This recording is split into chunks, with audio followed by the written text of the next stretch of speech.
Okay. I guess I'm ready.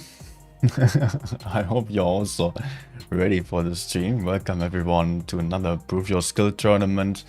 It is the fourth and it is the final stage, the third day of the fourth PYS tournament.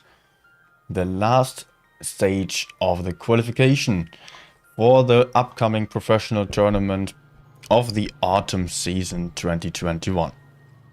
And yeah, it is going to be interesting for, I don't know if any team still risks getting pushed out of the top 8. I don't think so.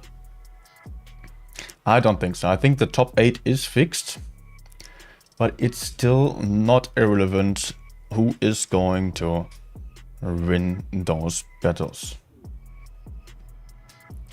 Let's switch over to the desktop, because I still want to show you the top 8 as it is right now. We do have Loka, BPS, Jones, Immor, Vale, EG, Raid and APA in the top 8. And you may be familiar with a lot of those clans because most of them, if not all of them have been in the top 8 actually, in if not the previous season, at least some season before. I don't exactly know which of them was not in the top 8 in the previous season. I believe it was Vale. I don't know about Immor, but the rest of them definitely have been in the top 8. And what is still important for those teams today is to secure their place on the leaderboard here, because it will be best versus worst in the professionals tournament in the first stage. So that means Loka is going to play APA, BPS is going to face Raid, Jones is going to face EG, and Immor is going to face Vale as it is right now. If you get a better ranking, then you will face a worse team, which increases your chances of getting far in the professional tournament. So that is important for today. I just noticed that my webcam is slightly in the way here. Top 16, by the way, Ani did not make it into the top 8 as they had to face Loka. I think it was the second team that was facing Loka yesterday on my stream as well. Ani, Rikam, Sparta, Riti. I think Riti has been in the top 8 once. The others are like well-known teams. They are quite strong teams, yet mostly in the top 16 range. In the top 16, on the top 16 level. That's where they have been on the previous seasons as well.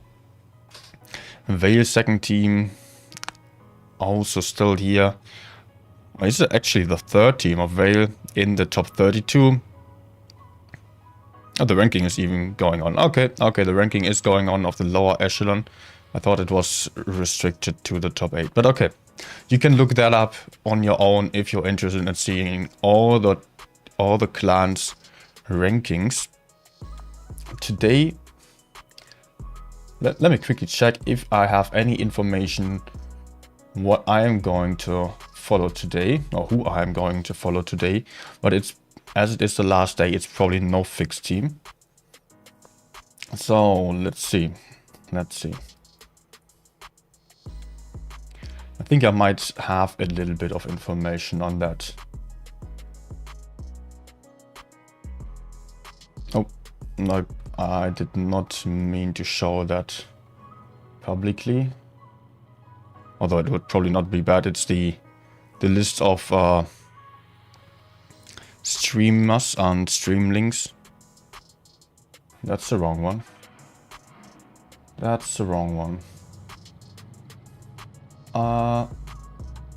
Okay. I've got the list. Let me check real quick if I do have any information. Jones versus Chord is going to be our first game. It is a best of 5. Actually, the first games are all like top 8 clans against top 16 clans. I have not seen Jones so far. I'm glad to be able to stream them today. because I'm really interested in seeing them play, because they have really had some interesting tactics so far. Sorry, the table is somehow wriggling around a little bit. Okay. Maybe I can still find some further information. We are going to start in about 5 minutes. I should get the room invite just about now. So I will also still have the time to quickly have a look at the map that we are going to play, or that we are going to spectate. So we are... It is today... Prove your skill, number 4. I'm on the wrong window. Tournaments. Let's go for this one. Current tournaments. Prove your skill, number 4. Brackets.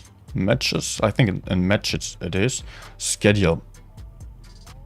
And those are going to be the first matches here. We are going to follow the 3rd stage Group 1 quarterfinals at 8 PM, which is in just about 4 minutes.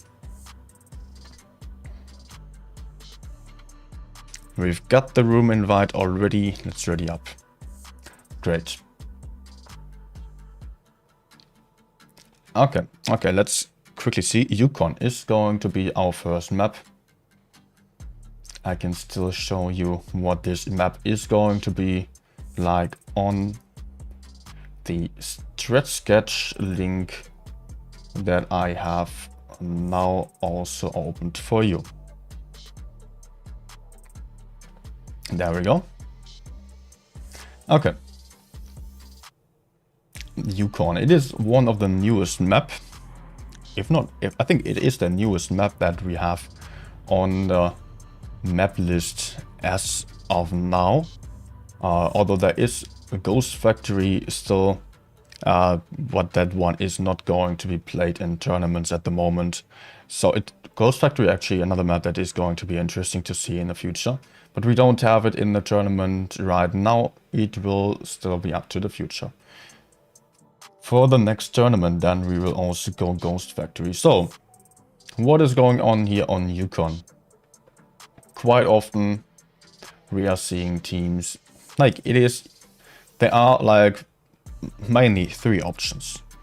Option 1, to go for C, taking most of the team towards A, trying to get the C and A cap, trying to get somewhat like, it is more of a one-sided strat then, to just, well, ignore the back mostly, just get C, A, maybe have a medium light tank, spot the D side here. But we don't see isolated mediums here too often. I don't know. From the other side, BA is also possible, but it is a little bit harder to reach A. You can see the distance here is a little bit closer, and yeah, when crossing towards A, you might need a little bit longer, but it is still possible to just push A with some super heavies maybe, or just go for a lot of M6Yos, which is basically the current meta. M6Yo auto loader spam, some super heavies in the middle here that are just pushing through and trying to draw the crossfire to them, taking up the hit points or the damage for their teammates. Also, of course, D-sided strats are working, but D only. It is one cap only, and caps are quite important on this map, as the caps are really ticking over quite quickly. And therefore, giving up all the bases is a risky thing to do when going for D. Then it often leads to a push through the middle onto the next cap, either C or B. Sometimes even very aggressive strats through the middle area here. Yeah, it's going to be interesting what these teams are going to deliver here. And we are already about to start.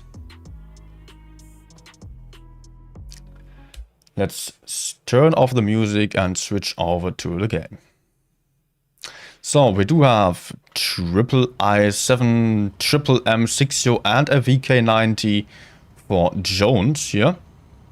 No, the Vickers is a spectator, which we are seeing on the left side still.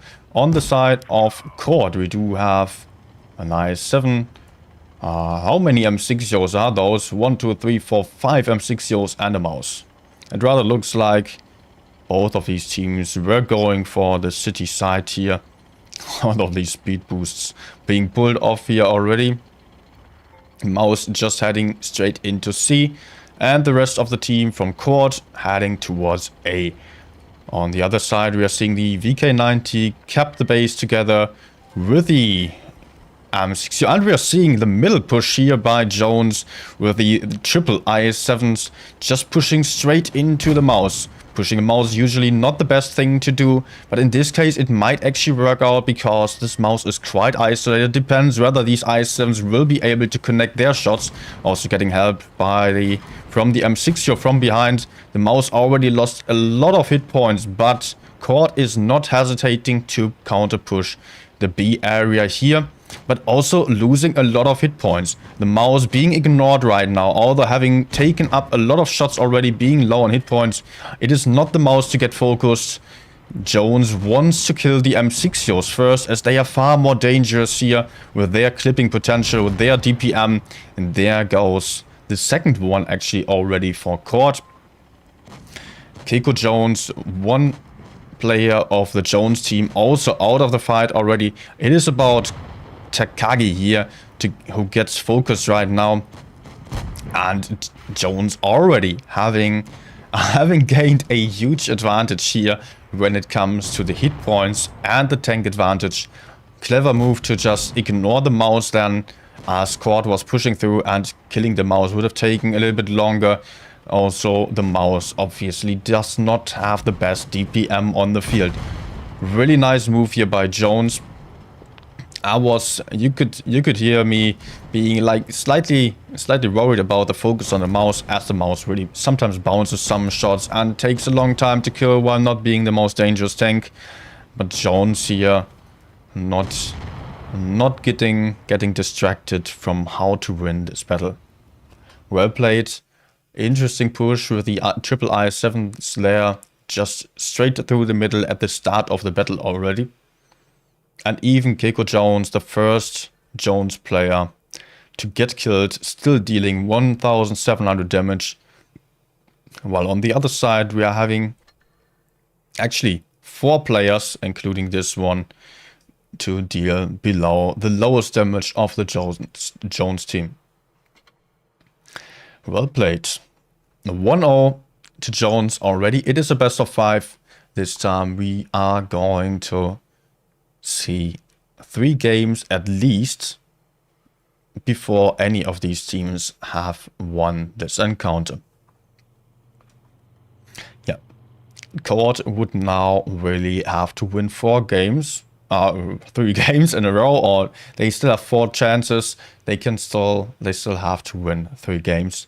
So they can afford to lose 1 more game, but that's it.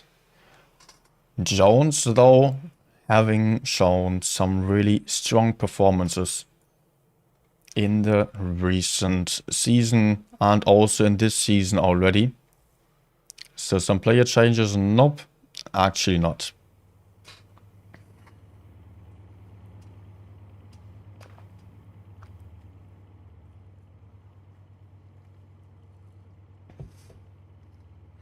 Okay. Jones now readies up again with a triple I7, but also 113, triple E100 here.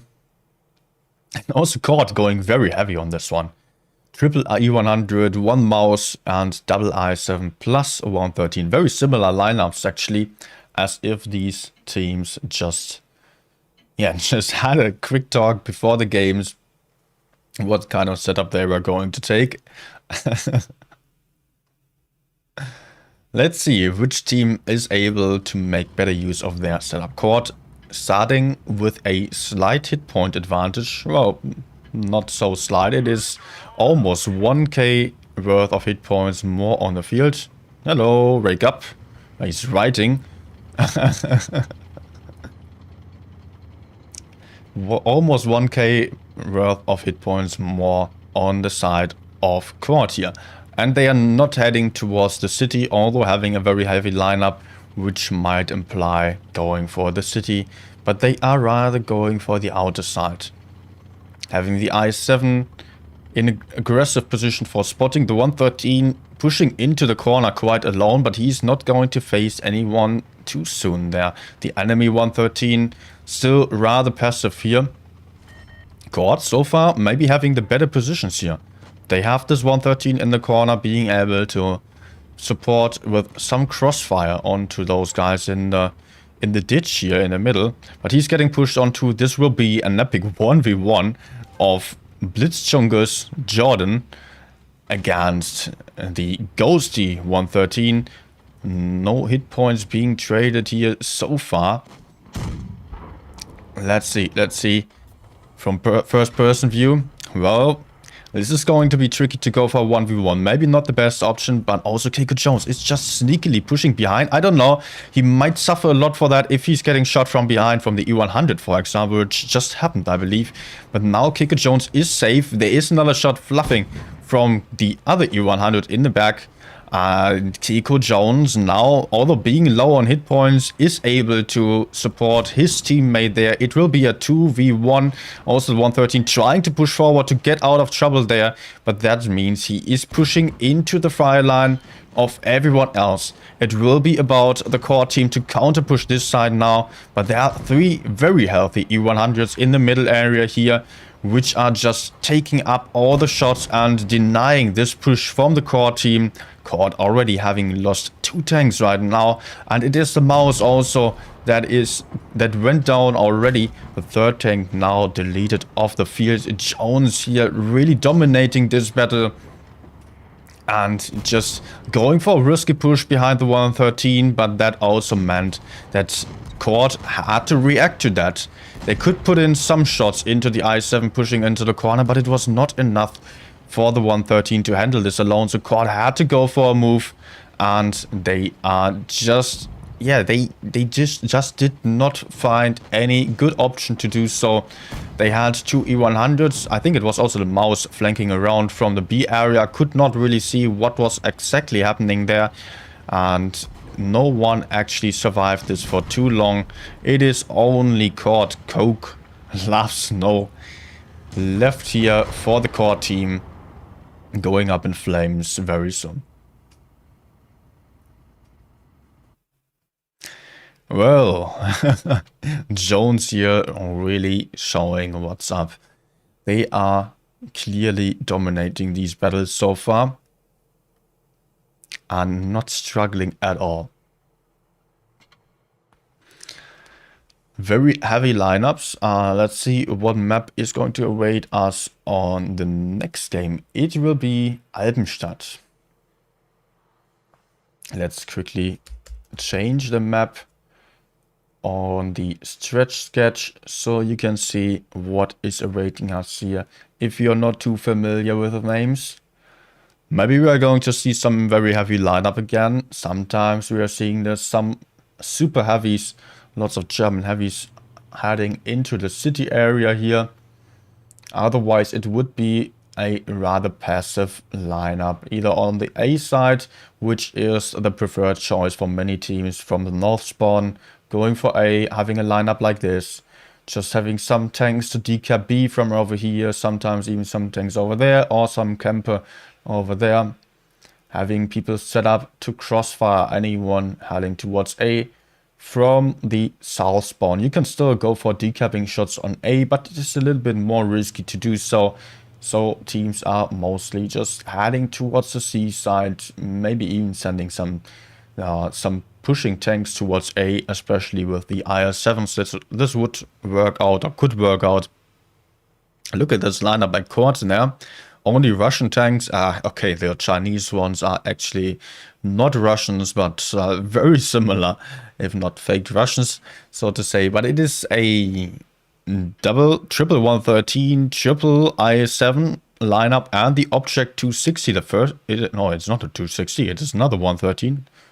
Or was I just not in the right line? Did I see the Object 260? Yes, I did. I did see an Object 260 there. Jones on the other side going with a double E100, and they still picked a medium, an E50M.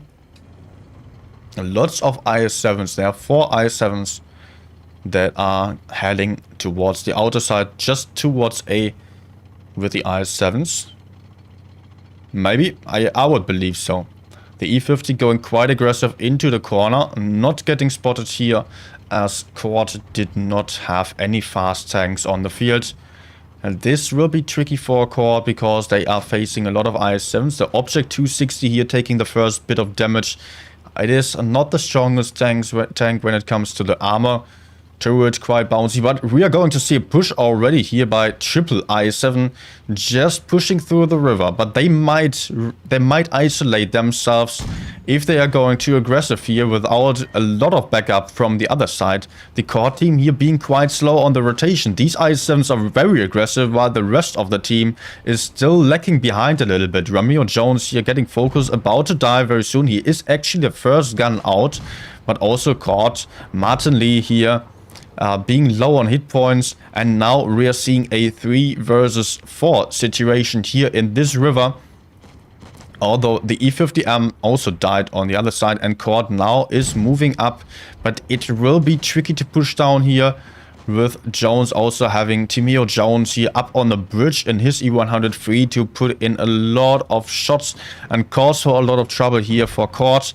I don't think this is really working out for Chord. Hit points pretty much neck and neck, but Chord is slowly losing their hit point advantage as they just, I don't know if they are able to keep up the focus fire. They are very splitted here. Tanks are just going down everywhere and the hit points are being lost on each side. Now Jones actually does have a slight hit point advantage. It is turned around already. It's super hard to call which team actually does have the advantage here. It was one tank advantage to the Chord team. It is now a 3v3 with Chord still having a little bit of a hit point advantage, also just having cleared another guy. It means they are in a 3v2. The E100 here fluffs the shot onto the cupola of the Object 260. The turret, the only well-armored piece of the Object 260, and it looks like it was going to Chord on this one. It really looks like it was going to Chord. Maybe the E100 is going to get a kill on the ram here. No, he doesn't. Only 106 ram damage, which was not enough. Okay. That was a surprising outcome here. It was really not looking as if Chord could still turn this around. These I7s being so aggressive, but also the E50M from the Jones team really being stuck in the corner. He was completely isolated, could not get any help there. Romeo Jones only hitting one shot before going down. I7s really are some bouncy tanks since they got remodeled on the last patch here. Well done there to Chord. Well played on this one. I was really afraid they would have some tanks too aggressive while the others were still too passive. The timing of the push could maybe have been a little bit better, but in the end it was still working out. It was really nice to see how Chord managed to turn around this one. This river push is something that is sometimes working out, sometimes it is not, because it is so risky to just push the lower ground, give up the high ground and have all these enemies shoot you from different angles from the sides if they are on the sides of the river, because they're not standing in the river. You could see there were 2 E100s to the white flank and some IS-7s to the other flank, and it was clearly not looking too well for Chord, but then they could take the outer side still and keep up the focus fire. I was really not sure about that. It was really hard to call here on this one which team was actually going to win the upper hand here. We are going to see Albenstadt again. Jones only has to win one more battle. It is a match point now to Jones. Chord would still have to win 2 more games to win this encounter here with Jones versus Chord. The lineup now having changed a little bit. It is now an Object 263 on the side of Chord. I'm not too sure about this, although it got buffed. It is now quite strong, but with the aggressive gameplay that we are currently seeing, the Object 263 might not have the best advantage there, as it just does not have any turret, nor does it have any hit points on the field. But also we are seeing double mouse, triple IS-7 and another 113.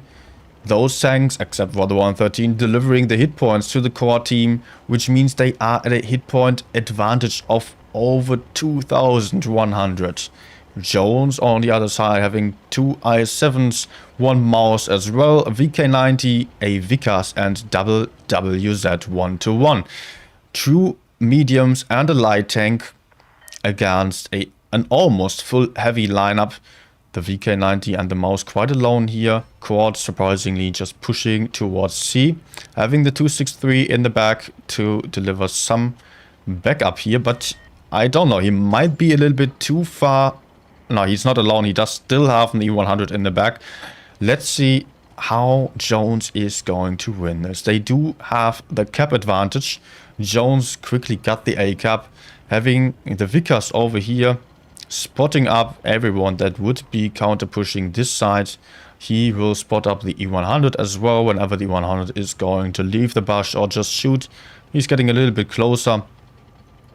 And this Vickers here will be crucial, because he can get up, he can take get in the spots here, slightly chipping away some hit points from the E100, but it will be interesting. What is Chord going to do? If they are pushing this side, they will only face this Vickers. The Vickers is going to spot the push and can easily run away. Then the Jones team does have double IS-7s here in very strong positions. They can easily retreat. They are having hull down positions. They can spot the middle area. The B cap is well covered here. So for Chord, basically pushing left side is a very hard thing to do. Pushing the right thing as well, because there's the 1-1 spotting everything up. And there are the VK90 and the mouse, which are also super hard to kill. Look at the map control that Jones has right now. I would say the map control here from Jones being far better. These IS-7s being in the middle area, quick enough to rotate towards anywhere. Just look at this. Jones does have cross shots over there. They do not really have too many cross shots towards the left side here. But still, it is a 1-1 that can spot and run away easily, as he does have a bush, high view range, and is fast enough. And then pushing VK90 and a mouse, that is a very hard thing to do. What Chord could possibly do on this one was to somehow go for a push on one side and then take the B cap in the end of the game, and hope to not lose any tanks. If they would time this and do this push late enough, then they could actually make sure that Jones was not able to decap B. Like, imagine if they would send their mouses into B, maybe even together with another IS-7, to make sure they really get this B cap, while everyone else was just counter pushing the spawn area here. The Vickers had to run, these IS-7s had to drop down a little bit, so they could not decap B anymore. It was only the VK90, the mouse, maybe the 1-1 in the back still, although it ran away to decap B there. Where is the 1-1 now? He is rotating all around the map, and he will try to support the Vickers. I don't know. Jones seems to expect either a push on the side of the E100, or they expect Chord to just drop into B, and therefore sending the WZ over here to also be ready to decap B. He is going aggressive for a spotting maneuver here, spotting up the mouse tank, but that is not no surprise here for Jones most likely. Chord, at this point, I don't know, I don't see any rotation just yet. Maybe we're now seeing some IS-7s move in. The double mouse heading towards the B cap here. They will take up a lot of shots, but the IS-7s and the 113 just pushing behind. They might kill the VK90 or the mouse here if Jones does have Not enough fire onto the B cap. The mouse really has to make sure that they stay alive and somehow even block Spitty from passing through. They do not block him. Pigeon is going to go down. With this kill of the mouse here, it might actually be over for Chord already. 975 points. B cap not able to get capped here. Spitty has to go down. 990 points. Spitty still a 2-shot. 995. 1000 points here for Jones. Timing of the push is really what cost Chord the game here. They could not send in their tanks into the back before sending in their mouses. The mouses easily getting farmed. They are losing a ton of hit points before the VK90 and the mouse were even getting pressured from behind. No one was punishing those guys, decapping the mouses just yet. The push just came a little bit too late. The mouses were a little bit too quick here. And Jones won this encounter by that. Well, still good games here. I think Chord could have really won this if they were pushing in a little bit earlier. Okay, we are going to have some time now, I believe. It might be like 15 minutes something. So as always, I'm going to analyze the previous battles again. And if you are only here for the live battles, then I will quickly still look up the time of the next battle. So don't run away just yet. I will still look up the time. Also, don't forget to leave a like if you are already leaving us here. Otherwise, be prepared for some analysis before the next live battles are about to start. Okay, let's see what is going on here. With the schedule, it is, yeah, we do still have 20 minutes. 20 minutes for the analysis. That is comfortable. Otherwise, I would have to rush over the analysis part there. And I can also show you this.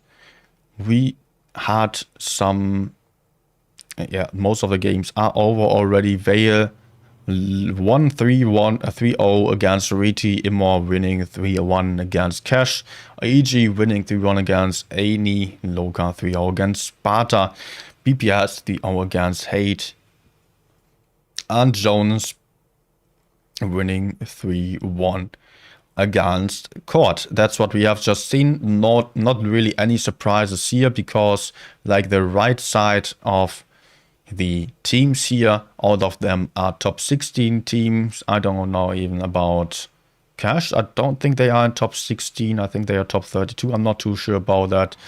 I don't want to offend them. But yeah, therefore all of the teams on the left side were top 8 teams, and they just demonstrated what they trained for. On the next matchup though, we will then see 2 top 8 teams. It is Immor versus Jones, and if you remember the current ranking of these teams, let's quickly open that one again. I think Jones is 4th and Immor is 5th, if I remember correctly. No, I was wrong about that. Jones is 3rd, Immor is 4th, so almost. But that means that Immor definitely would like to win against Jones. See the points here, they are very close. 40,330 cups to 40,220 cups. If Immor is able to win this one, they will most likely be on the 3rd place, which then means that the 3rd place, if it is Immor or Jones, will face the 6th place. At the moment, that is still endgame, but I believe that endgame is probably going to perform a lot better today. They dropped down a little bit because having only 6 players on one of the PYS tournaments, as I've heard. So endgame is most likely going to change the place, maybe swap the place with Vale, or I don't know. Maybe Raid is also still going to move up. And Jones, Immor, the 3rd place down. It will be quite important. If GG is going to move up 1, then the 4th place will have to face EG. And No one really wants that. No one really wants to face one of the best teams of the EU server at such an early stage in the professional tournament. So these teams will really try to get a good result on the next match. Let's see about the last games that we've just had here and analyze a little bit what exactly was going on. As always, I can't see everything, every little move while we are spectating, so it is helpful to still rewatch a little bit and see how things could have turned out differently. Okay, let's see. Quickly opening the stream again. And let's quickly mute it so you don't hear the sound twice. Good.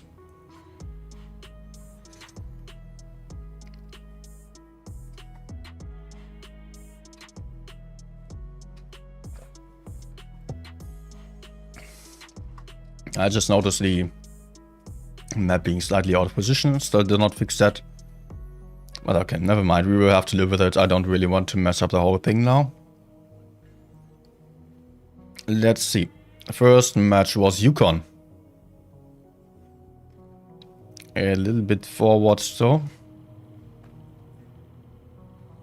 Okay, we do have our drawing thingy readied up here. So we are ready to go. It was the one with the triple I7 push from Jones here. A very interesting choice. If you are seeing what is going on right now, Jones is pushing through the middle. Oh, that's a little bit too big. Pushing through the middle with the triple I7s, having VK90 and the M6. You're quickly going for a cap, having the cap advantage, although Chord is able to take 2 caps, but the mouse quickly getting decapped here. Most of the Chord team is in the A corner, which means they are still busy taking the base, as there's only one in the base, there's one in this base, and Jones being in a more, in a better position to go for a push because they did not split up too much here. And I really like this move here, that they just ignored the mouse tank, although shooting it down quite a lot. They rather went for the Yos in the middle because Chord just immediately tried to push forward as they noticed the mouse was getting pushed onto these M6 Yos here, just pushed forward. They could have maybe just decided to farm the I7s, although that is of course a little bit risky. It's not the easiest thing to do. Would have maybe allowed for some better crossfire, focus fire, but in this case they tried to push forward, tried to kill the enemy M6 Yos. But if we are seeing the hit points here, what happened so far, Chord did not really get any damage in. They just pushed forward here. They had these guys push over here, and the mouse was just getting pushed onto.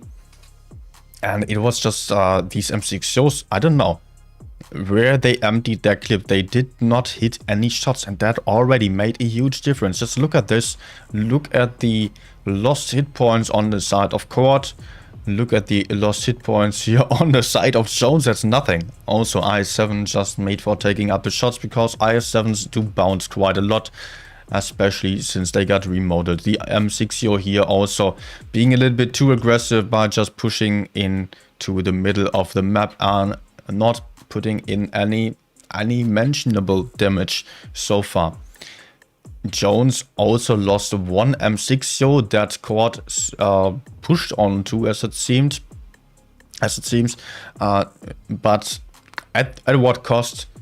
Chord lost so many tanks here, and Jones just really doing an awesome job here of just pushing forward. The mouse actually still alive now. He is about to get killed quite soon, but the aggression that Jones put in here by pushing onto the mouse, then instantly ignoring the mouse again and going forward to help the teammates with the M6 in the middle, that was just so fast that Chord did not really have a chance to react to that on time. Really well done here on this one. I think that is enough for this battle already. Let's see what was going on the next one. So, next one also Yukon still.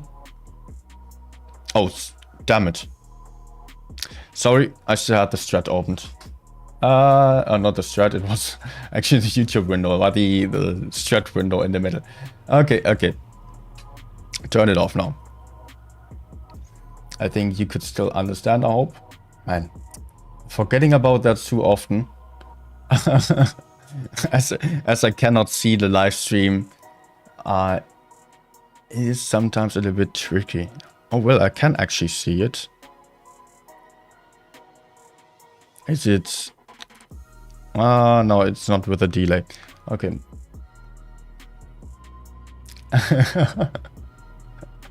Yep, now seeing the comments also, you did see only the big window in the middle. Man, that's so confusing. I'm getting used to it. I only just turned this thing on like 2 streams ago. But now we are without it.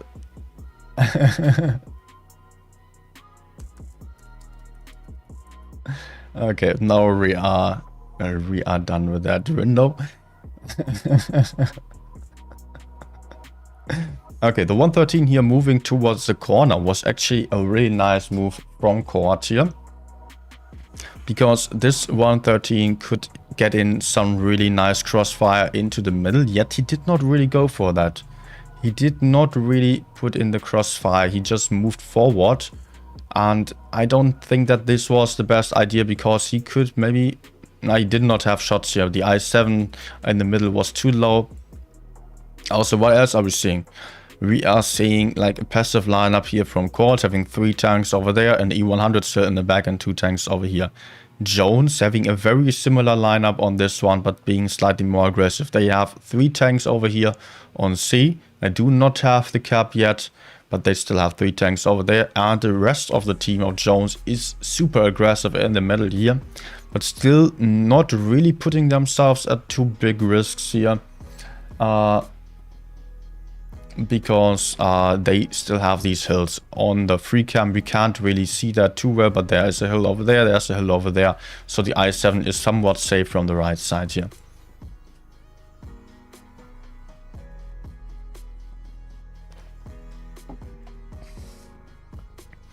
And yeah, it seems like when looking at this like this, then it seems like the I7s were being too aggressive, but that's not the case. Chord slightly moving up from behind, but so does Jones over here.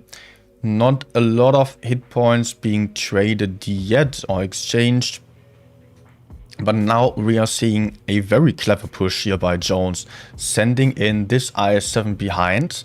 It was a little bit risky because you could see there was one big shot flying in. It was only 500. If it was not the E100, it was the IS-7 rolling for 500 damage. The other E100 missing. Otherwise, Keiko Jones would he would now be a one shot and the 113 could just turn around. This 113 here, at this point, he should have just tried to kill the IS-7.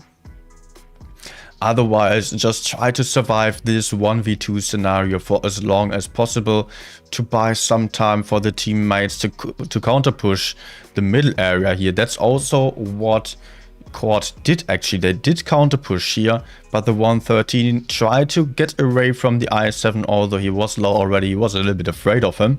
Just moved out forwards, and that means that everyone else from Jones could also shoot the 113, and this guy was just showing his back to the IS-7, to the 113, and could not survive for too long here. I don't even think that he's getting... Yeah, there is some other shot flying in from over there into the 113 just because he moved out of the 1v2 and therefore got shot from someone else as well, which was not the best decision here. But besides that, I don't know how this happened here, that Chord actually lost the entire mouse already. I mean, technically, there should be a tank advantage now for Chord in this area, as there are 2 Jones tanks in the corner versus 1 Chord tank. So technically there should really be a tank advantage here for Chord. Somehow they still lost this. I cannot explain how exactly, but it happened. And also we are seeing a very weird push here by the double E100s from Chord being just in the back of Jones already, while there are still 3 tanks in the front here. Focus fire because of that really not on point. They should have tried to stay close together somehow, especially with the E100s moving out so far. It costs a lot of time. And now also another issue is that Jones does have the corner. They have very safe positions there. They can put in a lot of crossfire like this, even into the E100s. And they do not really have any hit point advantage just yet, but they do have a tank advantage. And the positioning of Jones right now is just way better. Okay. That should already be it for this game here. Let's head over to Alpenstadt. Let's head over to Alpenstadt. It was this game here that Chord eventually won. With the triple I7 river push here was an interesting choice. Object 260. Well, it was quick in the A cap. I don't know. I'm not the biggest fan of this tank, but I don't have it. I did not test it in person. I can only judge by the stats that I have and or that I've seen, and by other people's reviews. But I did never play this tank. In my opinion, it seems like a super easy target. But okay, it does have some mobility. And yeah, we are now seeing the push already here by Chord. Just look at this right now. Just take a quick break. We do see most of the Chord team still being over here. But these guys are being very aggressive, while these guys are just very far behind still. And I don't know if the E50M got spotted before, but what Chord should do, in my opinion, was just to try to move in a consecutive line here and try to push out this side as well as push in over here, to just make sure that these guys in the middle here are not getting killed for free. Because if Jones is just turning around with everyone, that's a good position. That's a good position. That's a good position for the E100. Of course, he might get shot from lots of different angles here, but he is somewhat safe. It is hard to reach the E100 when he's getting shot. He can just retreat. Also, there are still some tanks over here that are quite safe. So it is a 3v3 right now, but Chord are getting crossfired from lots of different angles here, and those guys are really quite far behind still. Jones still having a hit point advantage, but that turned out to change quite soon. That was actually the only shot that Romeo was able to connect on this one. Bouncing any more shots. Yep, bounce on the side of the I7. It really got to be super bouncy on the sides. And somehow it was super messy. It was super messy. Look at the hit points. It is a little bit hidden by the YouTube stuff here, but those constantly flipped around. Like, Jones had a slight hit point advantage, but they had a gun disadvantage because they lost the E50M, who could not escape from the corner. And that little bit of DPM advantage made up for the win of Chord in the end, I believe. Because position-wise, Chord does have the high ground here, yes. They do have... I cannot really say that they have the high ground here. But they have 2 tanks over here, 3 tanks over there. There is one E100 on the outer side who is not really able to support with good focus fire. He is trying to go for the I7, which makes sense. But for the others, it will be hard to reach this I7, as he is just retreating on the high ground. Therefore, that makes sense here for Chord also, that they do have these hills to retreat to. It is not that easy to get them in the river. You're also much slower. You can't angle that well. You do have very little cover down here. But there was just some messy push going on in this area. Was really hard to tell which team actually had the advantage here. Although Jones having lost a lot of hit points on many tanks. You're having many low hit point tanks already. The hit point advantage is still on the side of Jones so far. But that was about to change as the low hit point tanks got cleared. And Chord somehow managed to turn this one around. Also maybe some bounces were still involved also. I don't know. I cannot say if Jones maybe also did not have a big shot there. Not the best RNG or just not the best aim. I cannot say. 113 just got HE'd by the E100 here. which was almost costing the WZ his entire life. But okay, he is now a 2v3. Chord somehow win this. That was a good performance on this one. Although it did not start too well here for Chord with the not perfectly timed push. So that is definitely something that Chord should try to improve on. These pushes have to be timed better if they want to compete against the top 8 teams. Or even get a good ranking for now in the top 16 in the Challenger tournament. This one was the awesome map control gameplay here by Jones. They did have a very light lineup, having a lot less hit points on the field, yet Chord seemed to be somewhat clueless of how to react to that. Let's move a little bit forward here to see the holding positions. 1-to-1 still moving to the outer side. I'm just looking at the minimap. Now we are seeing the holding positions of Jones here. We do have the 1-to-1 in the corner, spotting the C side. We do have the Vickers spotting this side, also having spots over there. I7s being very safe from getting pushed onto. If Chord tried to push out here, then yeah, these I7s could easily run away. The Vickers could run away. The WZ could run away. VK90 and Mouse being super heavies, quite hard to penetrate, and also just having some strong positions. If Chord was going to push onto them, these guys were just going to drop down, and Chord would have to give up all the good positions, and then the Jones team would just circle around them and yeah, probably win this one. The 1-to-1 also would spot up everyone pushing in quite early. So what Chord could have done here, and what they actually tried to do, was capture the base B while counter pushing one side. And they could have done this in a better way if they just timed this better. Again, it was the timing here that lost Chord the game. Let's skip forward a little bit because there was a lot of standing around here.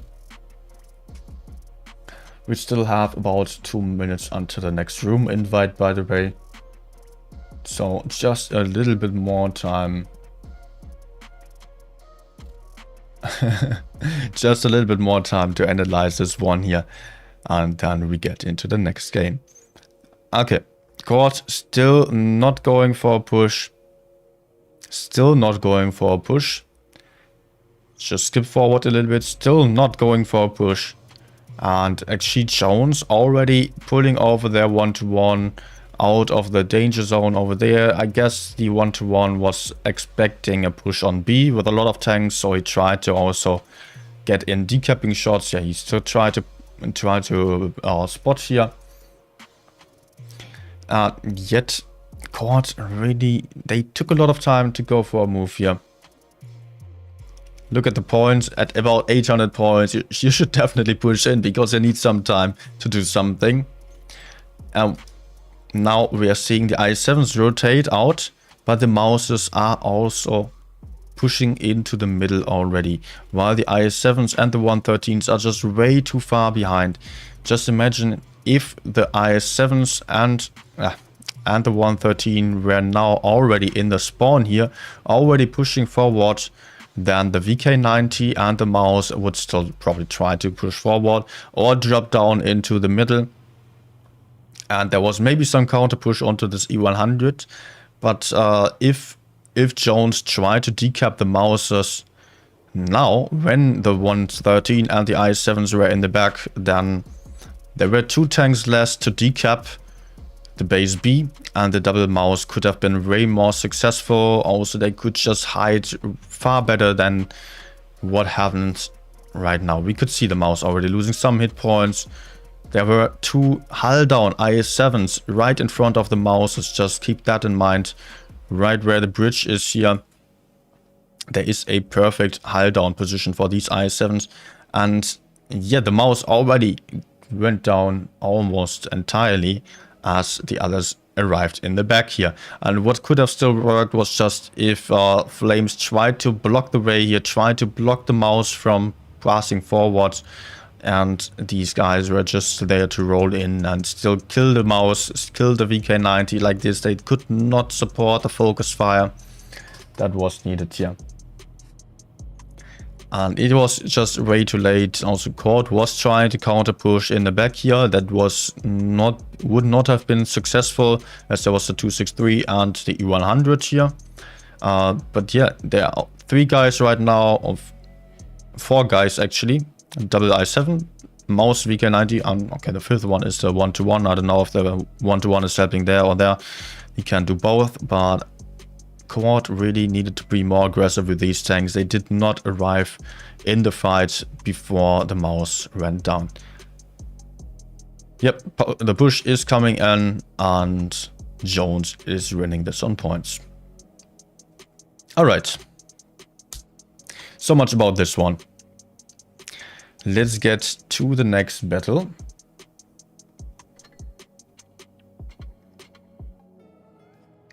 It is Immor versus Jones. Okay. We are going to see Black Goldville.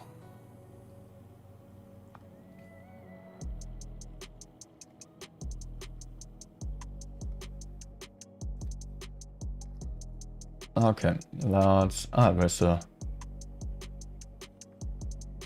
where is my stretch thing? I can maybe try to move it a little bit.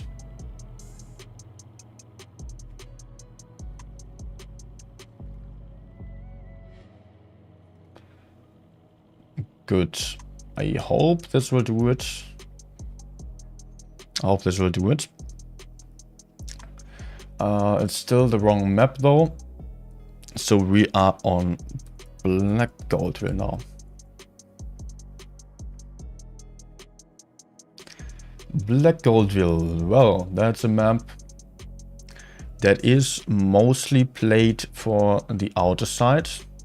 Now that's barely visible on this one. Let's change the color. Mostly played on the outer side here, or in a passive formation. Often there are still some heavies on the side of C, and those are responsible for getting in some crossfire if some Vickers, for example, is able to get in some spots here. In this area, C can be taken, but heading into the C corner leaves you at a map control disadvantage, as you can then only hold this little area of the map. B is very hard to take, as there can be some very strong decapping positions, like over there, or even a little bit more aggressive on this side. With Kranwagens, that is mostly being done. Decapping B there for a couple of times, so it is not worth capping B anymore. Apart from that, the other teams are somehow heading towards A, still trying to get in some crossfire, maybe even trying to get into the corner.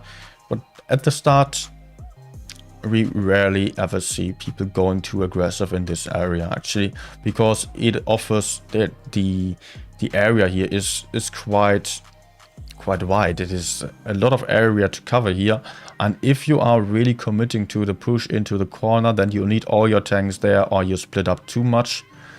And if you are going with everyone to the corner, then you leave B free to the enemy. So you need some tanks over here. And it is mostly easier to just hold decap A and take the C cap, or go for some rotations later on. We will see what these teams are going to do. We are seeing an E100 on the side of Jones, actually most likely being found over there then. Jones, yeah, red spawn being found over there. Immor on the other side does have no super heavies. They do have one T-22, a Vickers light tank, one Kranwagen, triple M60 and an E5. On the side of Jones, we have the E100 as mentioned already. And I did not see all the other tanks just yet. We do also have an IS-7, double M60, a Vickers light, Kranwagen and WZ-113. So, Kranwagen actually not moving for the decapping position over here, but rather going a little bit more aggressive into the middle to get in spots over there. E100 in the back, functioning as a TD, and to decap B, maybe with some big HEs. But Korra's position, maybe, no, it is not too much for him to handle. Ghosty already getting shut down for almost his, yeah, half of his life. It is about half of his lives. Half of his hit points being deleted off the field already by Immor. Here having set up some good crossfire. T-22 was able to spot A, did not find anything, yet did not want to keep pushing any further here. The Vickers on the other side was the one to spot the I-7, I believe. Some HEs flying in, but 13 hit points are not really getting Immor anywhere. So, what is going to happen? Immor actually not having a lot of map control, being a little bit stuck in this corner here. Yet Jones not really reacting to that just yet. They still have a very passive lineup here. If we are just seeing this, the 113 still did not move. He's still trying to camp behind A, does not want to risk too much here, and is just overlooking this area here. Vickers Light actually constantly spotted, losing a little bit of hit points here, but the Vickers he can still run away. It is alright if he loses some hit points, although not being the best thing for him. Max Verstappen, the one to push in for Immor to take the shots up here, and it would be important for the rest of Immor to follow now, otherwise Max Verstappen has taken this damage for nothing basically. But actually there is not too much in front. Now I see why they did not move, because there was only one Vickers that could get pushed out, and he had nowhere to escape. There were so many tanks of Immor pre-aiming him that the Vickers just got killed on the crossing here. But by now, the spots are all on, everyone spotted on the side of Immor, so Jones is already pushing into the back here, making use of their map control, map advantage here, by just pushing out the Vickers here. The Vickers trying to flank around, still getting in some spots, but he is kind of trapped behind this little rock here. He can't really go anywhere before the Jones guy is reloading. But Korra already being focused here. Korra is going down, and Jones did not suffer too much for this push, but also Flunkier Jones in the middle is being a one-shot. Next one on the side of Immor to go down. Jones slowly turning around this battle here. There still is the Vickers in the back somewhere, getting pushed onto by Aeon right now. But Aeon is reloading right now. Daze can possibly still put in another shot, and now has also the backup of Sticky from over there. And it is RG Potence killing the M60 here on the crossing. Aeon a little bit overestimating his chances for this push here, but it is only 3 tanks left for Immor. There is not really that much they can do against 5 tanks, although there are lots of low hit point tanks on the field. It is very hard to reach them, and the very healthy E100 is pushing into the back of RG and getting the kill shot here. Sticky now also not surviving for much longer. Daze still getting deleted here. Double caps also on the side of Jones here. It was looking good for Immor, but they did not have any significant map control and therefore got crossfired quite a lot. as soon as Jones knew about their advantage there. Although having lost one tank for free basically, Jones could still flank around the whole map and take up the map control there, which was clearly helping them quite a lot.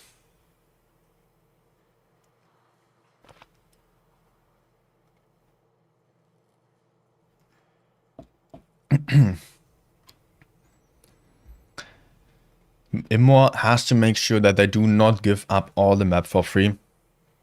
Although it was somewhat of a nice shootout, it took them quite a long time to kill the Vicars. They were just a little bit lucky still that Jones did not take the map control earlier. But yeah, very soon Jones was about to take base B also and had the option to just flank around, kill 2 isolated tanks in the back just when the Vicars tried to escape, which was not working out here.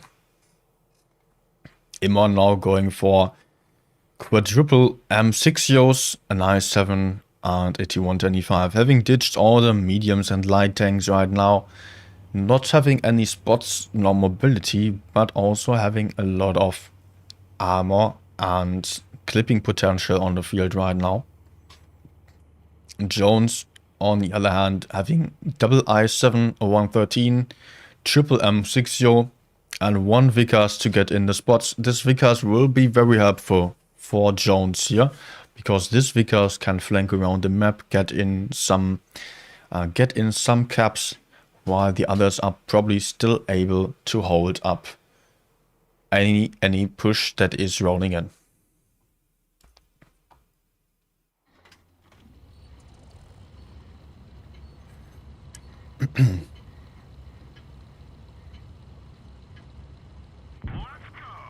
Let's see what is going to happen on this one.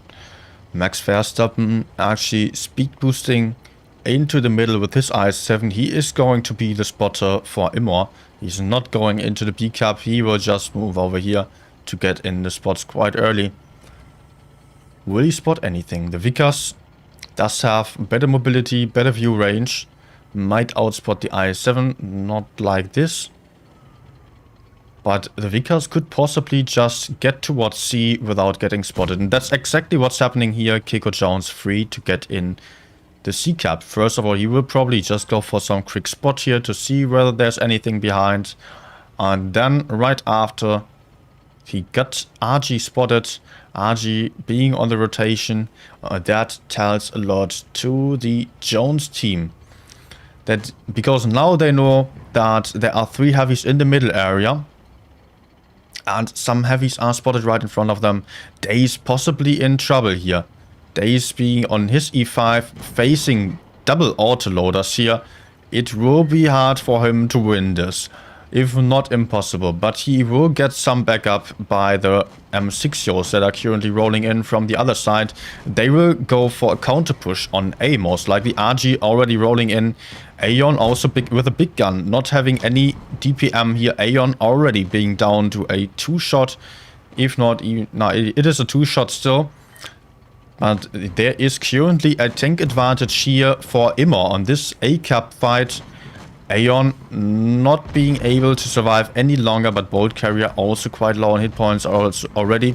WoT getting focused here, going down as well. 3 guns out for Jones already. Immor also having won the corner, ignoring the M6 as they want to go for the focus fire. Yeah, the Vicars getting caught in the open, getting trapped here, getting bullied by a Korra who is blocking him and shooting him down, which leaves only 2 tanks of Jones on the field.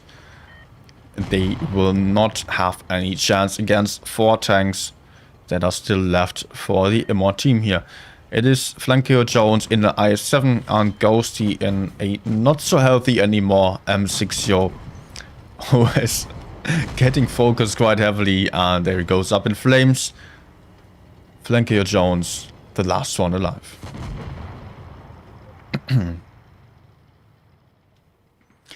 Not much that he can do about this. The information that the Vickers got in there was very helpful. He could possibly have gone for the cap, but that would have taken too long. They did know that they had, Jones didn't know that they had a tank advantage on the A area, yet they were not able to kill the T110E5 soon enough. Yeah, the T110E5 still being able to put out 2.2k damage, which is clearly too much. He was facing 2 or 3 tanks even, and Jones could have killed them a lot sooner than they did if they put in a bit more aggression there. But they hesitated as the Yos were rolling in from behind, which eventually most likely cost them the game, because they could not kill the E5 before the Yos were there. We are changing the maps though. We are now on Vineyards. Not with an E, of course. Let's turn on Supremacy as well. Okay. This map here being mostly played on the outer side. Sometimes some heavy still being over here. Middle area quite risky as it might get pushed, although it does offer a really nice position, especially in random games. It is like a superb position, yet in tournaments it easily gets pushed, and we are not seeing it too often because of that. So more likely some heavies in this area to support with some crossfire. Sometimes 1 or 2 tanks moving into the city instantly. The same goes for the other spawn as well. Quite often also some pushes into this area here, either passively or just a little bit more aggressive even. And yeah, if there are, like, that could be that a team is split out over the whole map in the later stages, and then C pushes are possible, or just some brawl kind of scenario on the A cap or even the B cap.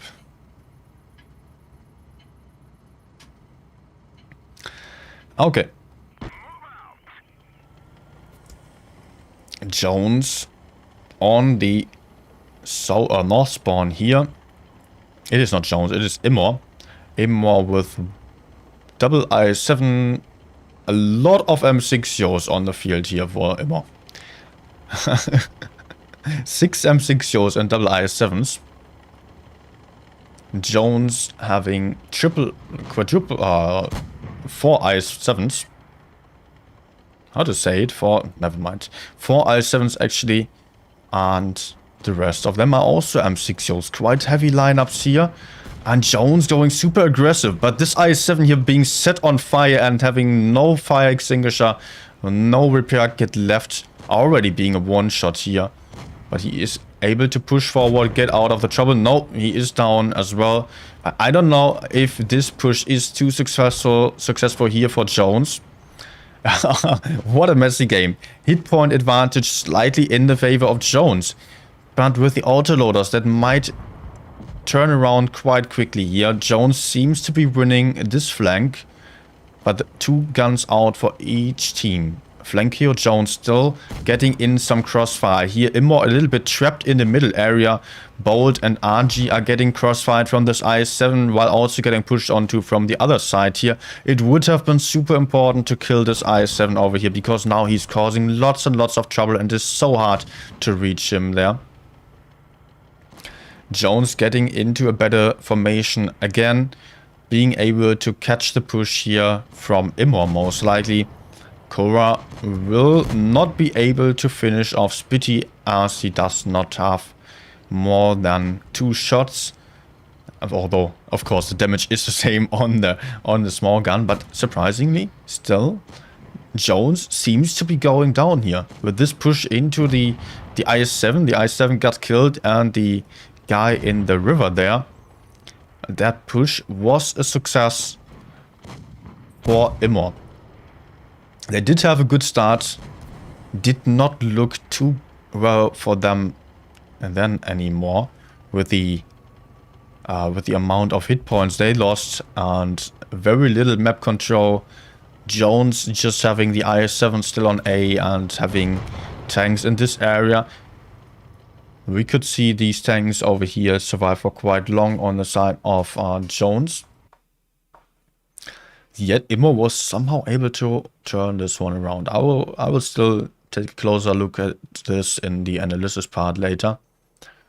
Interesting to see that Jones actually could not win this one. That one surprised me a little bit.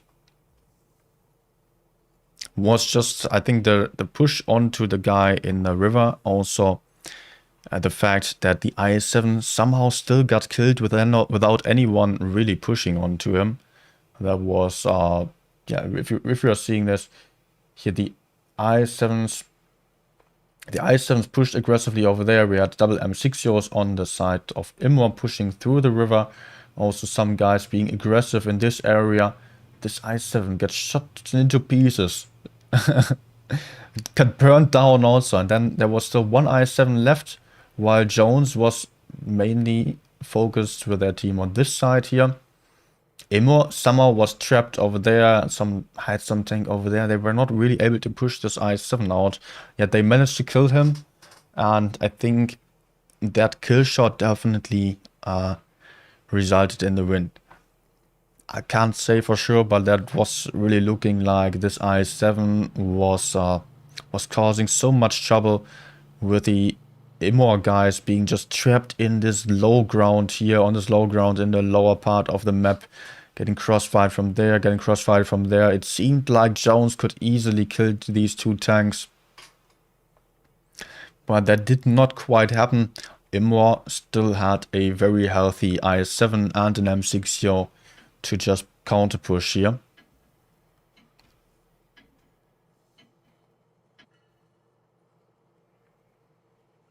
Okay, it is 2-on-1 for Immor right now. As said already, this is super important for these teams because they will not want to face EG in the professional tournament in their first game.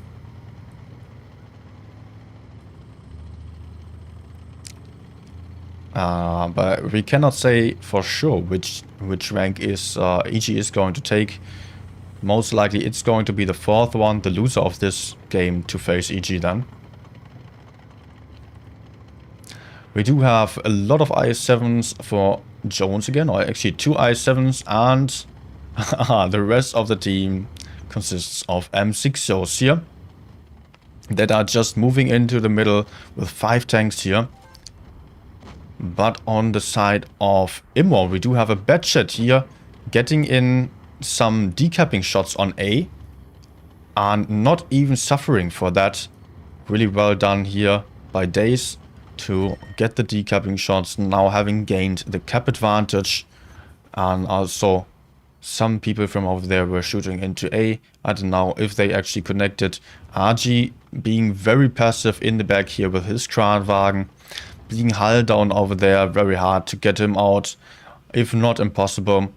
Lots of autoloaders on the field here. The 50B was the one to quickly capture the base B for the Immor team. And everyone else is just set up passively in the back and can deliver some crossfire here. So it is very hard for Jones to push into this. But the Batchet here gets spotted and he does not know about Kiko Jones being right in front of him just yet. Let's see if I can find the Batchet here. Where stays? There he is. He's rotating out of there already as he got spotted. He will not get spotted again. But the I-7 will surprise RG and Days here. Batchet getting tracked here, but also being able to connect a shot onto the IS-7 here. The problem is now that RG can't really push the IS-7. The Batchet can't escape here. If he's moving out, he might take up a lot of damage. There's a bounce on the Batchet actually. And Days is safe. Days is safe to get away, while RG is able to hold this area here, but Jones can now just take the C-cap for free. It will be up to Immor to make a move now, and we are seeing just that. Immor is basically free to just take the A cap now. They can push on to A without too much trouble. There's only one IS-7 behind, which is still quite aggressive enough for Immor to push this guy out and gain a tank advantage, get A as well. But actually, it is actually Jones trying to counter push the middle. I think this M60 just got tracked here on top. Spitty also getting crossfired a lot from the left here. Spitty already being quite low. The I7 in the back trying to push onto RG. RG suffered a little bit, but he is not the priority target right now because he is quite far from the main fight. And the focus fire is just way better on the side of Immor here, with the guys all being focused on the middle area. Slatos being on the long reload now, not going to survive for much longer. Bolt carrier pushing in from behind, putting in a jump shot here into the guy just trying to get into safety. Sticky still has one more shot. Bolt soon to be reloaded with a small gun. Is RG still alive? No, RG is not alive anymore, but there is Korra still quite healthy in a 1v2 situation. He will maybe be able to kill the I7. Yes, he is. He's going to put out one more shot, but is also about to die. And it is a point win with triple cap here on the side of Immor. A very well executed push here. Jones somehow messed up a little bit, as it seems. It did not feel like Jones was playing as well as they did before. Jones sending this M60 on top of the middle there, or actually two M60s trying to crossfire A by heavily overpeaking. They got punished so badly for this that it was quite easy for Immor to then win on the trading, win by better focus fire. RG could have just been ignored here, actually. It was not really necessary to push RG with the IS-7 in the back through the city there. It was just costing lots of time and not really helping the team. Also, the fact that there was the IS-7 alone on A was quite a tricky thing for the... I'm constantly about to say PPS team, but it was the Jones team. Also, Immor, like they do have a lot of players that previously played for BPS and the team that I was playing in as well. It is not BPS, it is Immor versus Jones, and Immor just got into the grand finals, yeah. Okay. Okay. Yeah. We have some time, I believe so. And we can still analyze the previous battles a little bit further. I will quickly check what is the current... If you do have some information on when the next battle is about to start. Let's quickly check that out. And yeah. I hope you also stay around for the analysis part right now. We do have... which is going to be our next game.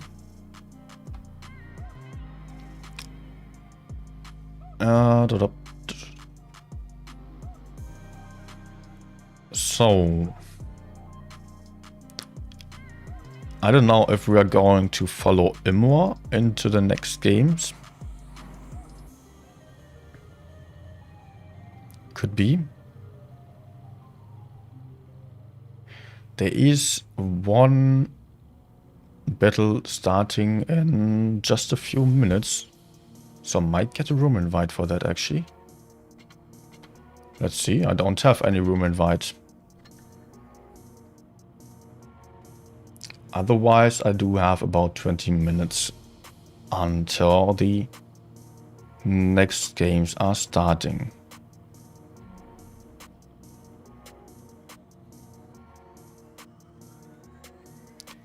Yeah, I think so. I think so.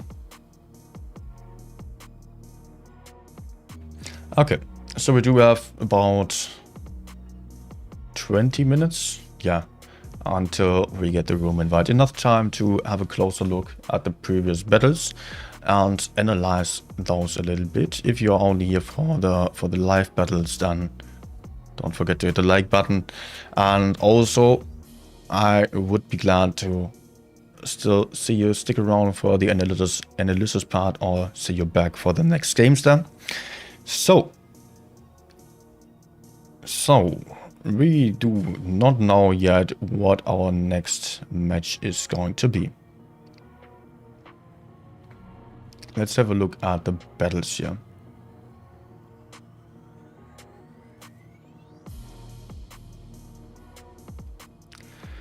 Okay. Let's turn off the stretch thing again. I don't want to see the strats. Or you don't want to see them on the screen, because I don't see them. It's a second monitor. Good. So, on this one, it was Immor trying to get C here, or just passively going for C, which kind of left them at a disadvantage when it comes to the map control that they had. We could see that quite soon. I will skip forward a little bit.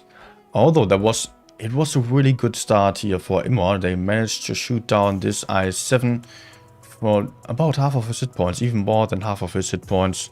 The I7 has 2650 in total. And this one was already almost dead. Immor did not lose a single hit point so far. But still, it was not enough for Immor to win this. It was, until this point, it was looking good. It was a really nice start here.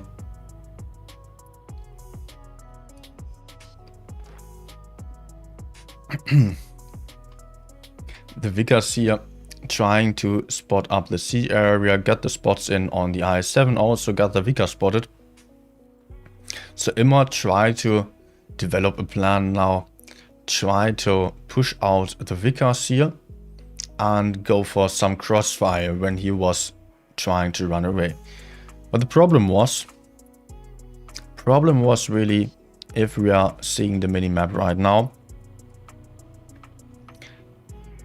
Immor is in this very little part of the map, and Jones does have at this point they still have the very passive starting formation, but they can then just take all the damn map. And although they lost the tank, they can still afford to take the whole map, because they can then just crossfire from 1,000 angles, and it won't be able to it won't be possible to hide for the Immor team anymore. And also we could see Immor hesitate with this push quite a lot. Max Verstappen was pushing in here, was taking the shots from the Kranwagen. Yet the others, they stopped, although being spotted. They stopped now and tried to not take any more shots, and also they wanted to wait for the Vickers. But there were 5 tanks occupied with the 1 Vickers, which also did not which did not manage to escape here. That was really well done. But if it was really worth taking or using 5 tanks for that, that's a different question, because Max Verstappen also almost died for this push. He lost so many hit points. He is now also a one-shot for an I7 at least, or the E100. He is super low. Yes, Immor can take the base, does have a tank advantage. But how many hit points do they have? Actually, hit points still quite close, mostly because the M6 here also suffered quite a lot. And there was one more medium on the field for Immor from the start on. Jones really doing a good job here of just circling the team of Immor, trapping them in a pocket, getting B at the same time as well, because they noticed there was no one left here to decap B like this. It was the perfect situation, the perfect option here for Jones to quickly get the B cap. and keep flanking like this, they could just create a lot of crossfire into those guys, onto those guys in the city there. So Immor somehow needed to get out of this. They somehow needed to counter push. Yet there was some time, like just right now, where Immor did not really react. They could not really imagine any good option to react to this scenario here, and they just try to not lose any more hit points, trying to play safe, which was really not working out because the IS-7 managed to... Oh, oops. The IS-7 that was weak in the back here actually managed to retreat while this E100 pushed forward, had the one-shot M60 in front and the T22. Meanwhile, Jones was pushing out Cora, and Immor was really trapped in the back here. They could have maybe tried to just get Max Verstappen killed, or just leave him in the corner alone, although of course he was super low. It was not too perfect, but he could not escape there alive anymore. So he could maybe just stay and the others try to counter push this area to secure the map control, because like this it was tricky. It was really tricky because of the map control, and Jones, even if they did not go that aggressively, they could still take B, they could take A, and if there was still someone here to decap B, then there were lots of angles that could punish this guy. Like this, yeah, Immor just could not have enough crossfire here. Also had Cora quite aggressive on B, had no one really set up to support him there. Was really problematic here for Immor. And by now it is already lost if you are looking at the hit points and the cap points as well. There is still the one-shot M60 in the corner, but that one's about to die very soon as well. So let's move on to the next game.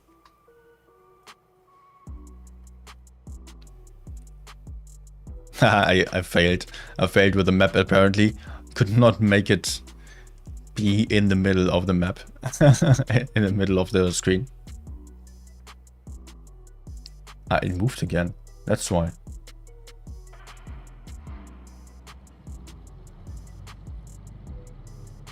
I will give it another try.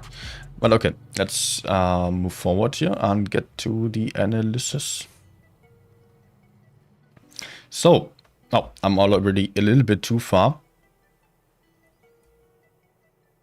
Just move back a little bit. Okay, what happened so far was the Vickers going aggressive into the C corner, getting in the spots on the double M60s that were previously over here. There was the, I don't remember, Kranwagen or I7 in the middle of the map. I think it was an I7 in the middle here getting in spots, but the I7 was not able to spot the Vickers because of the view range difference. And by now Jones noticed that they had 6 tanks over here, while there was only 1 Vickers in the back, and they tried to push forward onto A right now and into the corner. Right now this was still possible. Those tanks were quite safe though, they were quite far behind, and this E5 here in the middle of the map was very isolated, did not have any backup except for this one. Yes, these guys could still deliver some backup crossfire here like this, but if there were some guys pushing the corner, then these guys were also, they were useless then because they could not fight multiple different angles. So Jones really needed to be super aggressive to push this E5, kill this E5, and also make sure that they get into the corner very quickly. And yet they were taking a little bit too long. Slatos here hesitating with the push.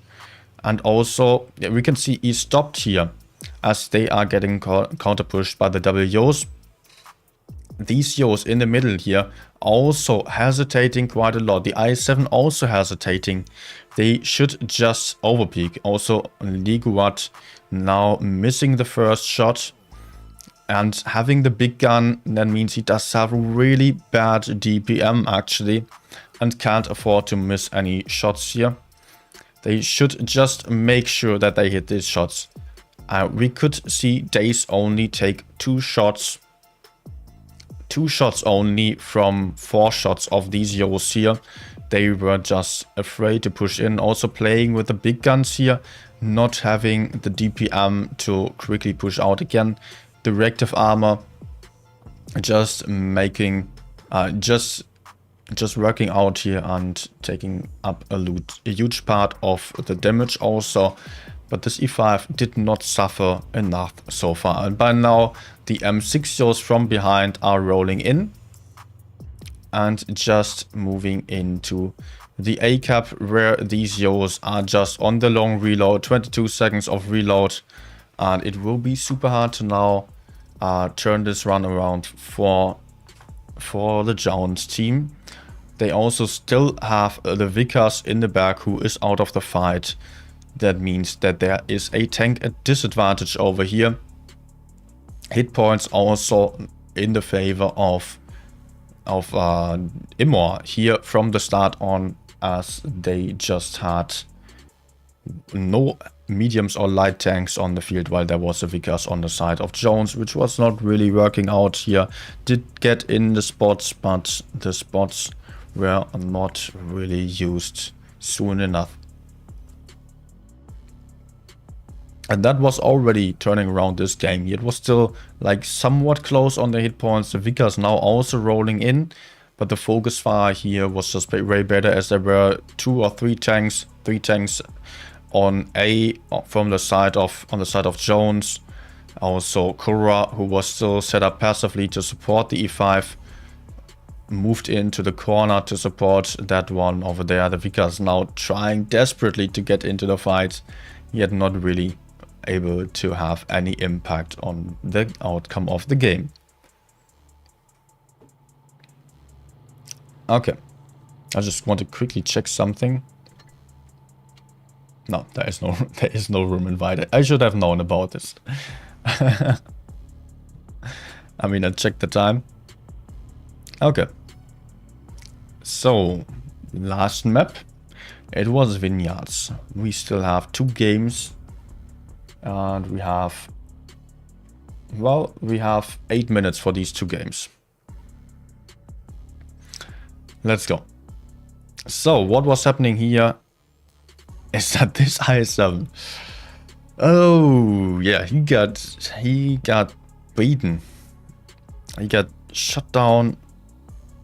Well, was it not this one? Yes, it was. He did not suffer so much or that much just yet. What happened to him?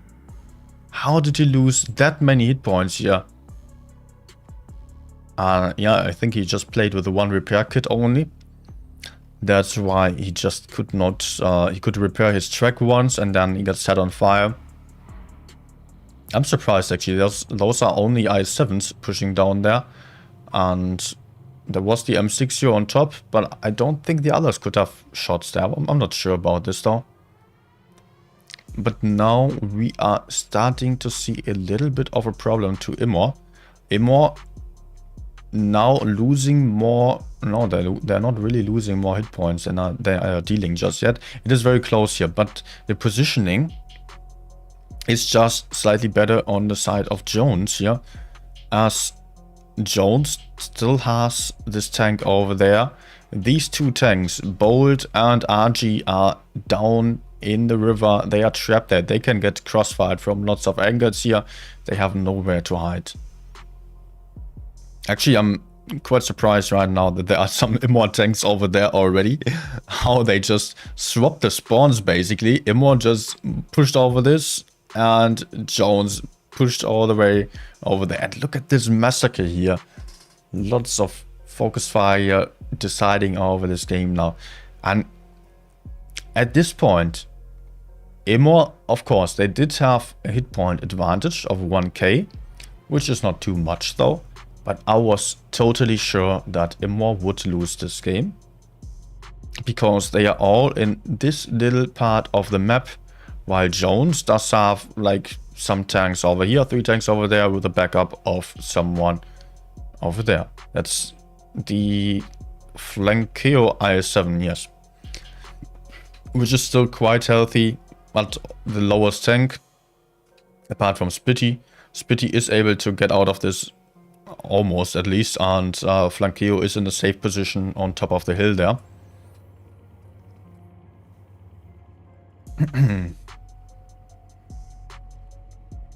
Let's increase the quality a little bit. But still, yeah, Spitty tried to apply some pressure again because he noticed if he would run away too far, then he would be just useless. But Immor just did not allow him to get any more shots. And yeah, of course, they had three very... Come on. They had three very healthy tanks here that were now just pushing onto Spitty. And Spitty had nowhere to escape. So that was a good kill. Also, I seriously don't get how this IS-7 right there died. I don't understand how he was dying there, because it seemed like he could just go hull down and hide, fall back, and I mean there are hull down positions like behind this rock, and he could even drop down to the rear. I would have expected him to be absolutely safe, but by now Immor has managed to turn this around. Still, they had the cap point advantage, or the hit point advantage, but I would not have expected this outcome here because of the positioning. But yeah, there's always a lot of action going on, and focus fire is just so important that games may be turned around in no time.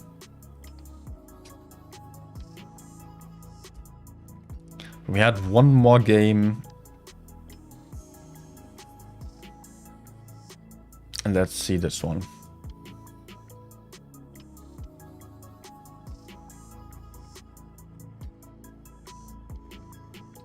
Okay, I want to quickly check something. Good. Okay. Yes, on this one, Immor actually had an interesting strat here by sending in one AMX 50B into the B cap, having the bedshed being set up for decapping A, and the bedshed was quite successful at that. I think B was no, actually no, there was no decapping. No, now there was a decapping shot. Days waited for quite a long time with this decapping shot, and then did not even deal any damage, but probably just hit the track, and that's already enough. Some module damage for decapping. And either way, they would have gotten the cap advantage here. But this one was even still a little bit helpful, although not really necessary.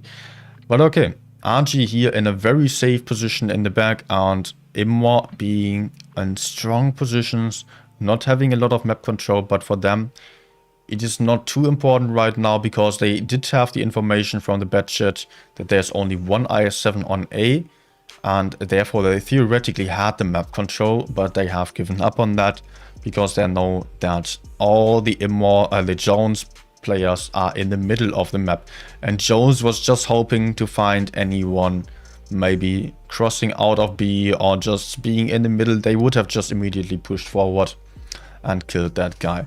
Was a little bit of a tricky situation here for the bedshed, who got spotted, or yeah, he got spotted and he was facing the I-7, yet he moved out on time. Was now also, yeah, he was trading poorly, but yeah, there were people pre-aiming him from here. Like all the Jones team is over there, and the bedshed now getting in the bounce there, very sneaky. You could see that shell bouncing off his back there. He managed to get out of this, and this told Immor already that they did have an advantage on the A side right now, because they knew from the start on there was an I-7, and that one probably fell back. The guys in the middle here were constantly getting spotted, and they now know that there's an I-7 at least in the city, so they are free to push A. But they don't even have to do so. They don't have to push out the IS-7, because Jones just panicking a little bit, trying to react to this push onto A by just trying to focus out the guys. They were just trying to shoot onto A here. That's what happened, and also trying to shoot RG. Shooting RG here was not too perfect in my opinion, because RG was so far away from the fight, he could just be ignored. And he is a Kranwagen, low on... he's a Kranwagen, has good armor, low DPM, being very far away. He could just get ignored, and Jones could have tried to counter push A here. And then leave RG for the end. But Jones really lost a ton of hit points here for not managing to get anything for that. Yeah, so much about the analysis here. We don't have the room invite just yet. Should be in about a few seconds actually. I'm surprised that we still didn't get any room invite, but okay, there we go. Go. Yeah, it is Immor versus PPS, nice. Okay, Immor, PPS, I love to see this. I love to see this. Okay, quickly stop pausing the stream here. Good. We still have about 5 minutes, 4 minutes actually. So I will just get something to drink. So it is a best of 7. And this is the finals. I don't think we will see grand finals though today. I'm not too sure. I think this will be the last game, but it is a best of 7. It should be the last game at this time. But our best of 7 will hopefully be close. So okay, just give me a second. And I will already open the map for you. Rockfield.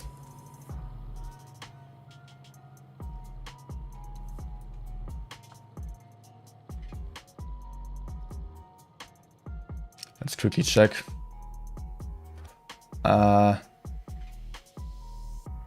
Like this. Almost. Yeah, this should work.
Okay.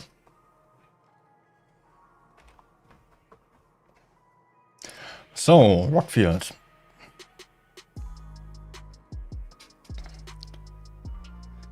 And let's see what we get here.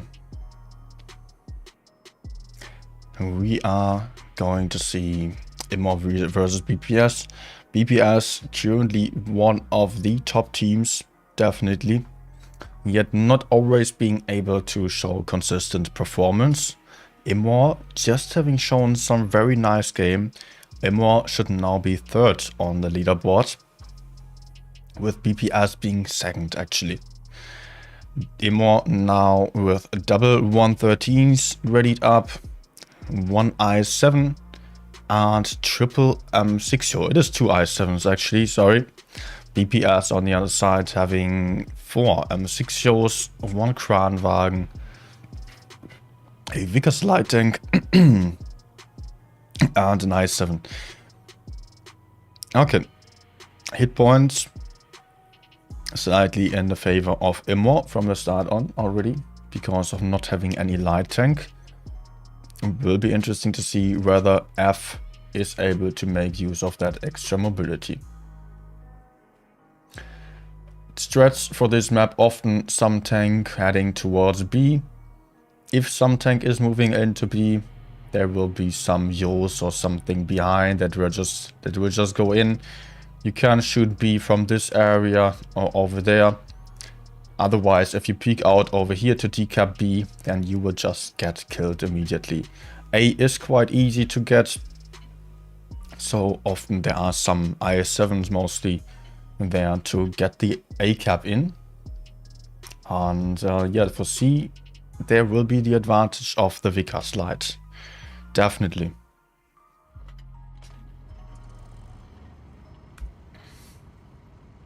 The Vickers light tank may really get in a lot of spots. The IS-7 here actually going with a double rep kit and a speed boost, surprisingly. Not going for adrenaline. Let's see. The Vickers will get in a very aggressive first spot. Will not spot too much up because the Immor team is moving towards C. Actually, still 3 guys being spotted. That's what she said. Ooh, look at this, man. Look at this. 1200 damage being deleted off his tank. Epic shootout here by Czech Grandma General Radicoso from the rear. And that's what she said. Is not going to be happy about this. Having lost so many hit points at the start of the battle already.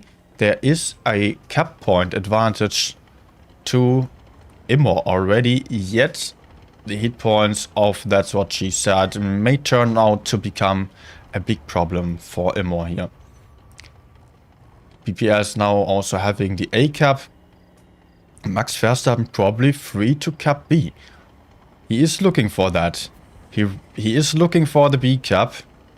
Having the speed boost pulled off, and he does know that there are some M6 Yos in the rear, but they are now spotted over here and are triggering a push from the Immor team.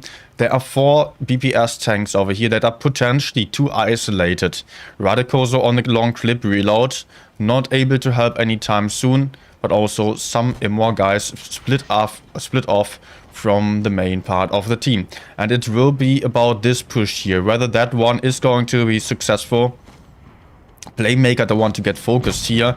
One more shot from the I-7. There he goes. But the other autoloaders are rolling into the fight again with the clips reloaded. That's what she said. Now going down. Object 3 here. Low on hit points. About to get focused. Actually, the third gun from Immor just got deleted off the field. It is now a 3v3 in this area here. And also the other side is not going to be won by Immor here, with RG currently being in a 1v2 situation.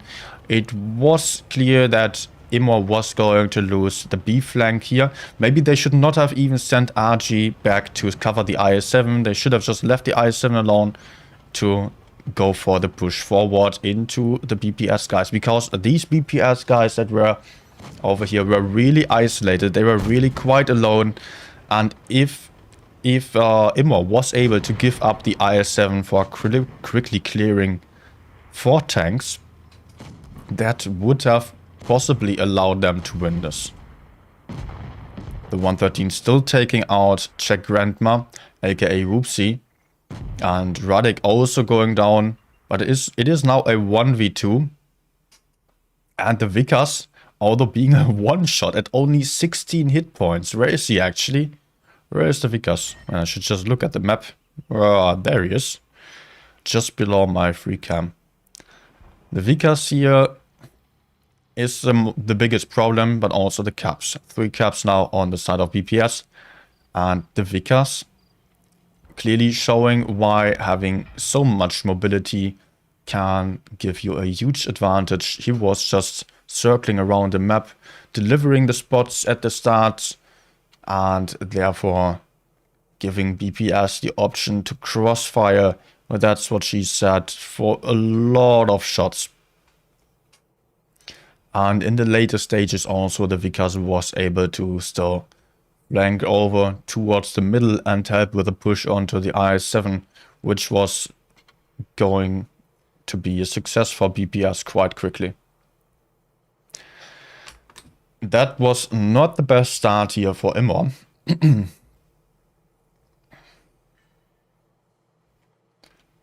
What we could see here was just the Vickers spotting up the middle area aggressively.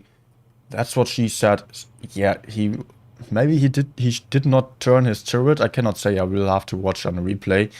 He got farmed so heavily. I don't know if he could have done this in any better way. He was clearly not expecting this. With the double M6 down there and the Kranwagen on top of the hill there, they could all crossfire. The IS-7 just getting into A. The rest of the BPS team holding in this area there. Immor had the option to push in. They did have a tank advantage, yet they did not manage to do so as BPS just fell back into the middle. They could clear the IS-7, which was then being supported by RG Potence in his M6. Therefore, it was a 2 versus 3 situation over here, I believe, as the Vickers also rotated over there. It was clearly not working out like this. Let's see if Immor can make up for this horrible defeat at the start already, and if they still have the nerves, can stay cool and focus on the next battle.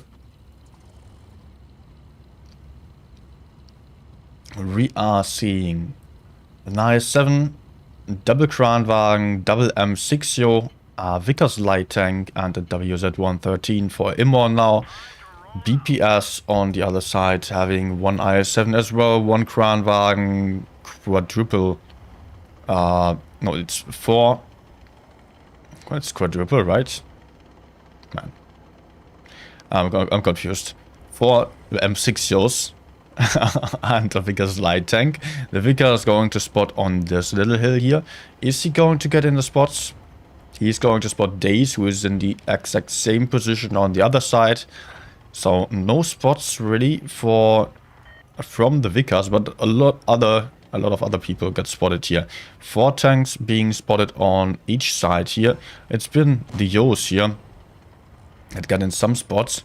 Korra was quite aggressive to get the B cap unharmed, though. He was not getting decapped once. BPS not even trying to do so, and leaving the cap for free. And just rotating out of there. They are going for a push onto C as well, because they do know about BPS being on the A side mainly. They can now get the C cap. There are 2 tanks in the back here. They do not have a lot of backup, so possibly we are going to see a push here by Immor onto Playmaker and Object 3, as they are very isolated. Radek was also spotted. Radek now on the reload.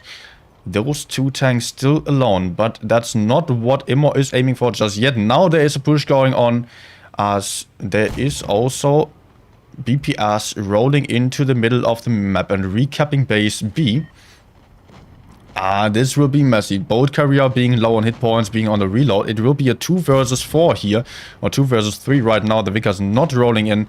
It might not have been the best idea for Immor to go that aggressive onto B, but here is the main action right now with this push going on. Object 3 being deleted off the field. Playmaker sneakily getting a ray here, keeping his hit points and chasing Daze. He will go to surprise Daze from behind. He would not have thought this, but Daze will be able to put in some HE shot into the back. Playmaker connects 1 or 2 of the 3 shots, but it's on a reload now.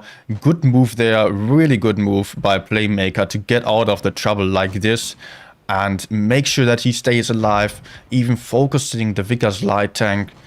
And this allowed BPS to not lose too many tanks. They only lost 1 tank for clearing 3 tanks in the middle. And now they already won this game. They already won this game. There's only the 113 left here.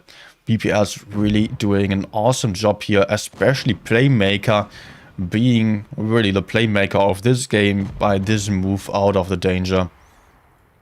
And still being almost full hit points. Wow. Okay.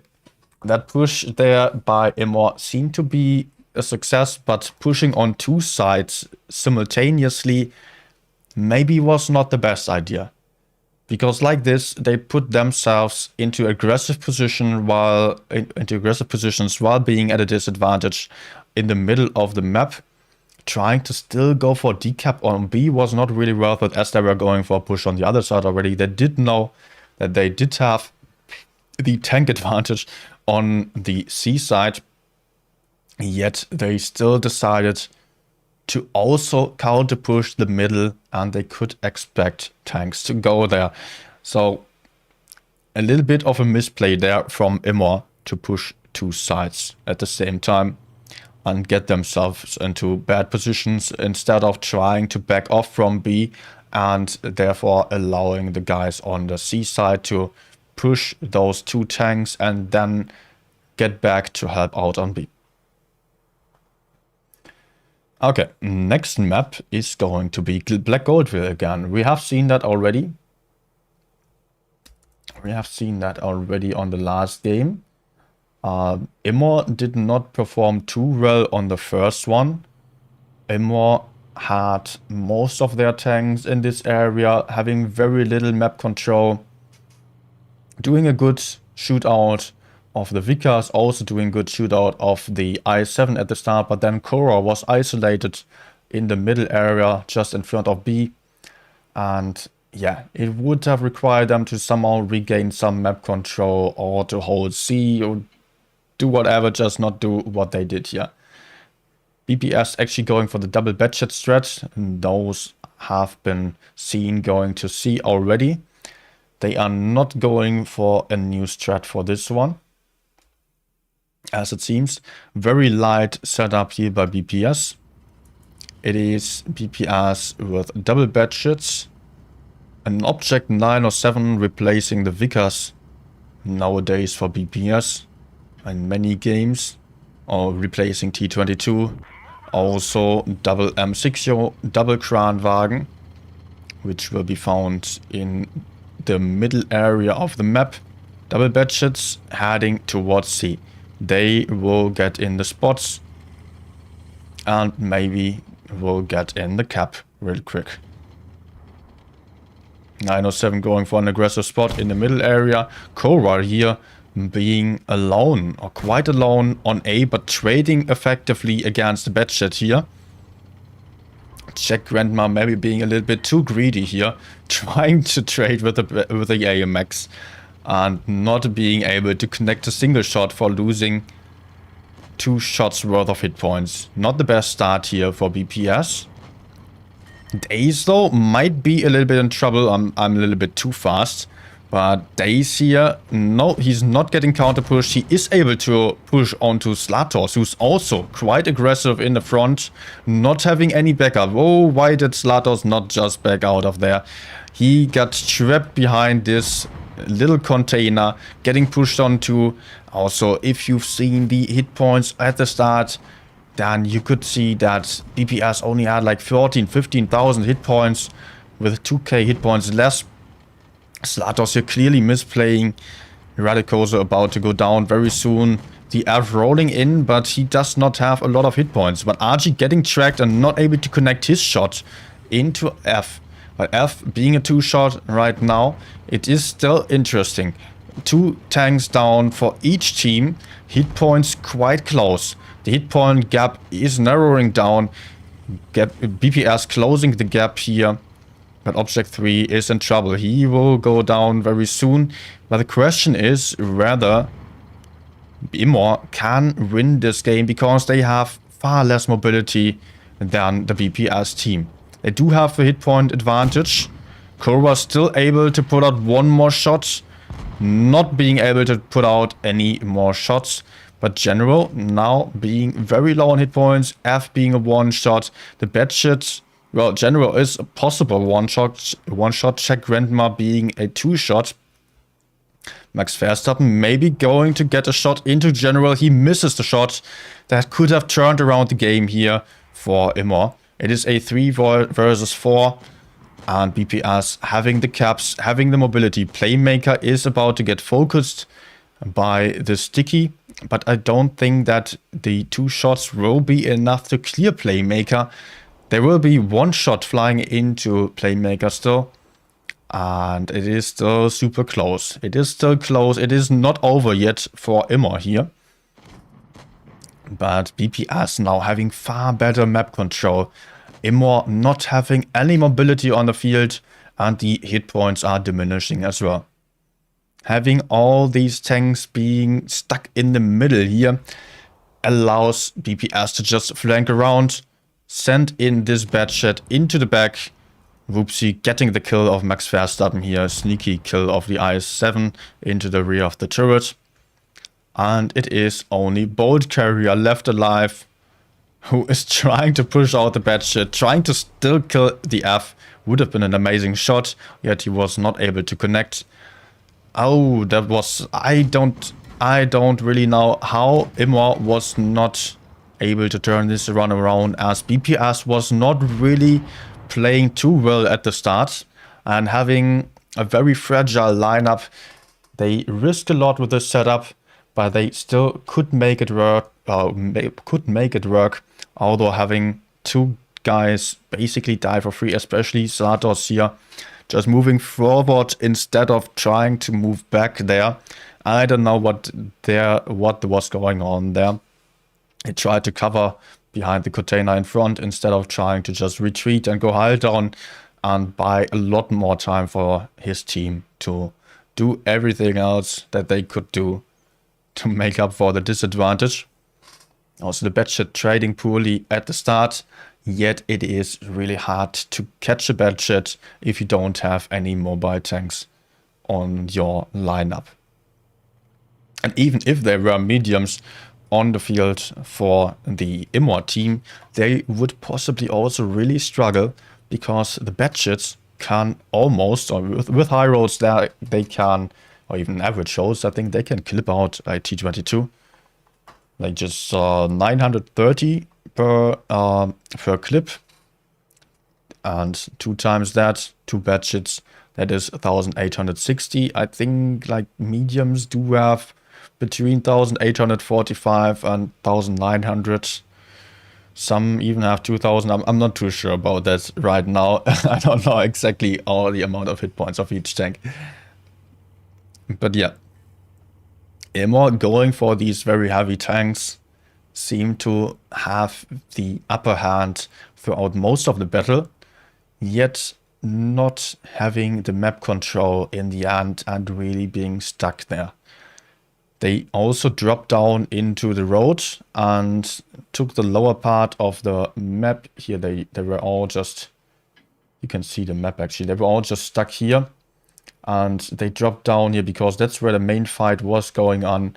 And they could not really get out of there. They also had Chord isolated in the back. They should have just tried to rotate out here and gain the high ground again. But let's switch over to the other scene. I have not forgotten about it this time. Not this time. Let's see. We do have, actually, what are our setups? IS-7, double Kranwagen, triple M60 and an Object 907 for BPS. Quite a heavy lineup for them compared to the last one especially. Still at a slight hit point deficit, as Immor is not running any mediums or light tanks, but Immor is going for a very aggressive push here through the middle area. And they are just sending their IS-7s very aggressive into the middle. They might find Radicoso completely isolated there. Slato's not really having a lot of DPM. And these IS-7s, if they are going forward for Radicoso, this might be a successful push. They might gain a gun advantage here. These tanks from BPS currently rolling in to support, but Immor has to apply some pressure from A. They really have to get into the fight here to not have these tanks being focused out for free. Radek having not lost any hit points so far, but Playmaker trying to support a little bit too motivated here. Going down, Not the first one though. Sorry, I'm not sorry on the side of Immor also getting killed already, or got killed already. Days, he had 1 hit point left, now he is down. Check Grandma, 1 shot for most of the tanks here. Object 3, the one to get focused here, he does face 2 tanks, but these M6s are on the long reload. They do not manage to kill him too soon, but maybe the 113 is, yes he does. Good shot into the lower plate there.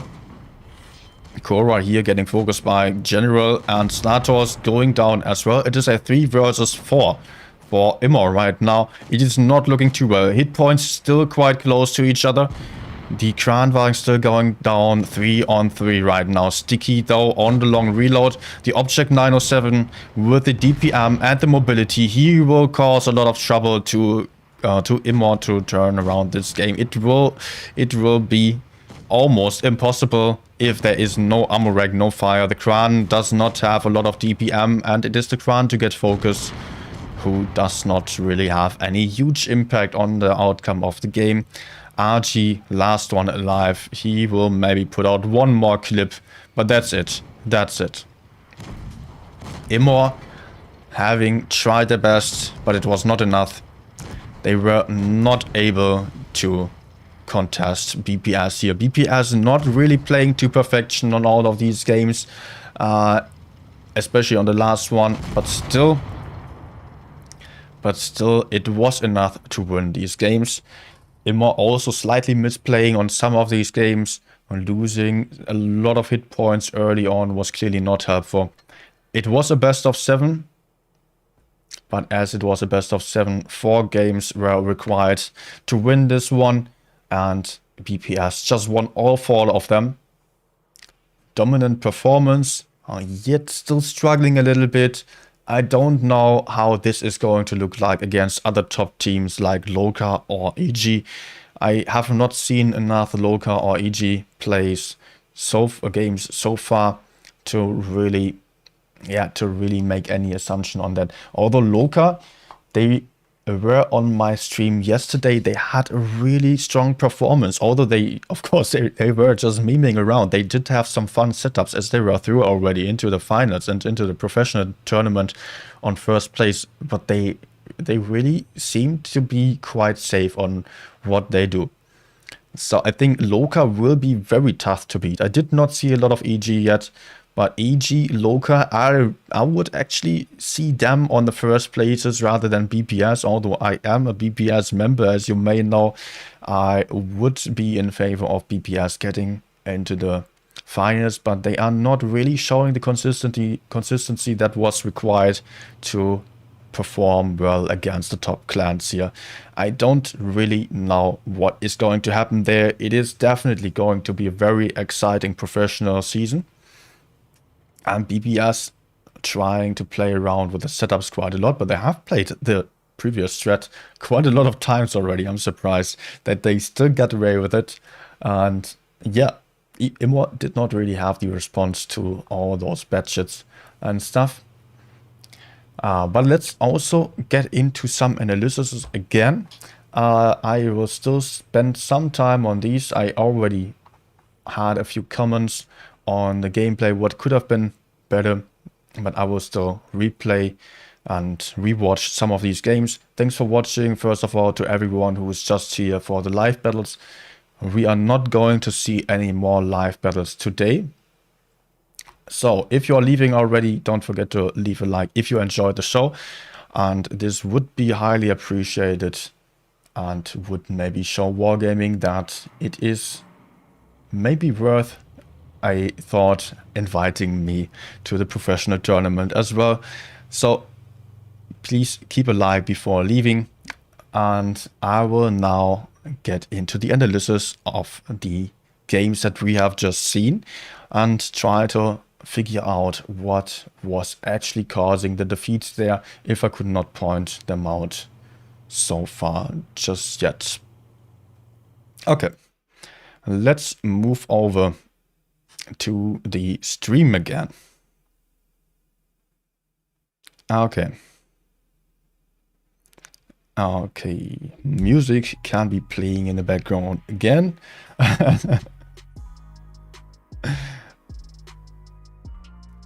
Alright.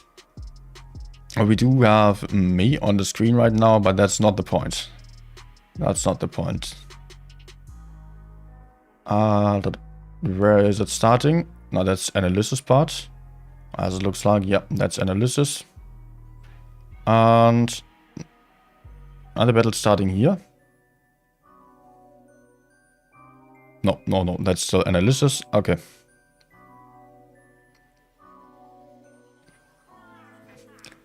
There we go. We were on Rockfield, yes, I remember now.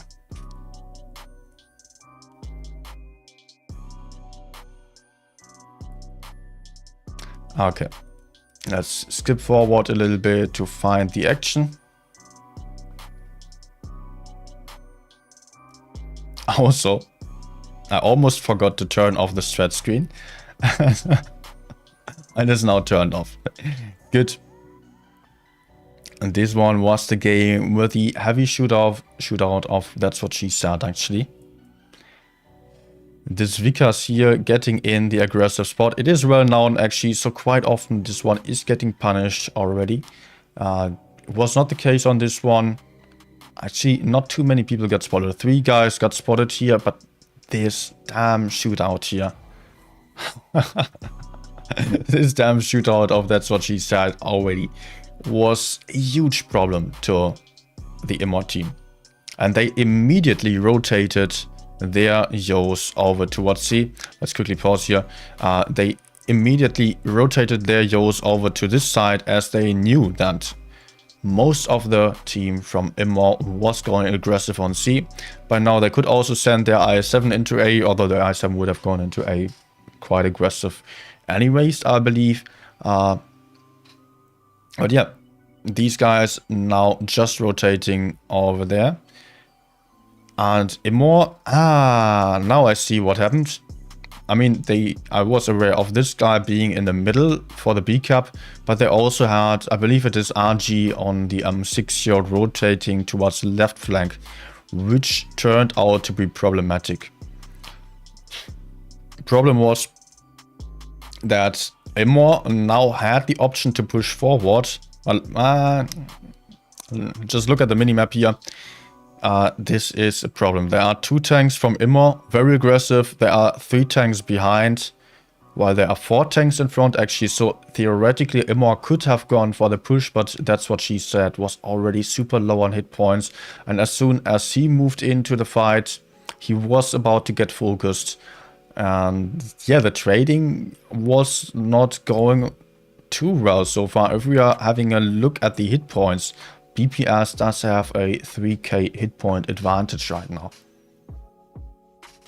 And yeah, just look at the hit points that Immor lost already. That is just way too much for such an early stage of the game, and especially in comparison to the others. Of course, the focus fire was a little bit better. They managed to kill Playmaker already, but That's What She Said now going down as well. That's a 2-gun advantage. Object 3 also going down, but I don't know how this happened here. 3 guns went down on the side of Immor, while they were only able to kill off 2.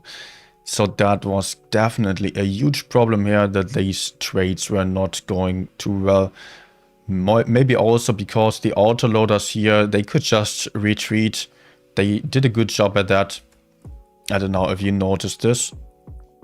Here, BPS got pushed onto, Playmaker was about to get focused, and the others, they don't even bother about shielding him. They just retreated, reloaded their clips, and then they moved back into the fight. That was just an amazing move. Object 3 meanwhile got focus as well. Maybe they could have shared the hit points a little bit more, but they were not too sure yet whether they would win this or not. They just played safe, and by that they won this also. Meanwhile, the other flank, there was an IS-7 and a Yo facing an M6 Yo, and I think it was another IS-7. I don't see it right now. Yeah, there was another IS-7 here, but the Vikas just having the mobility and being able to circle around the heavy tanks, just offering some advantage there to this fight. And just winning this by a close margin there.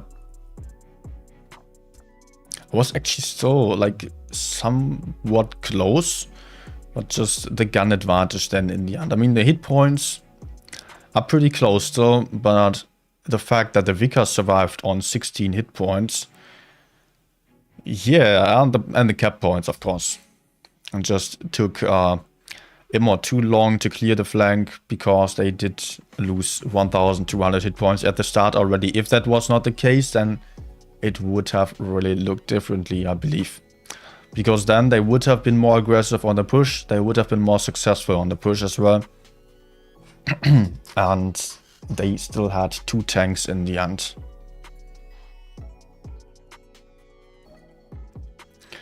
Okay.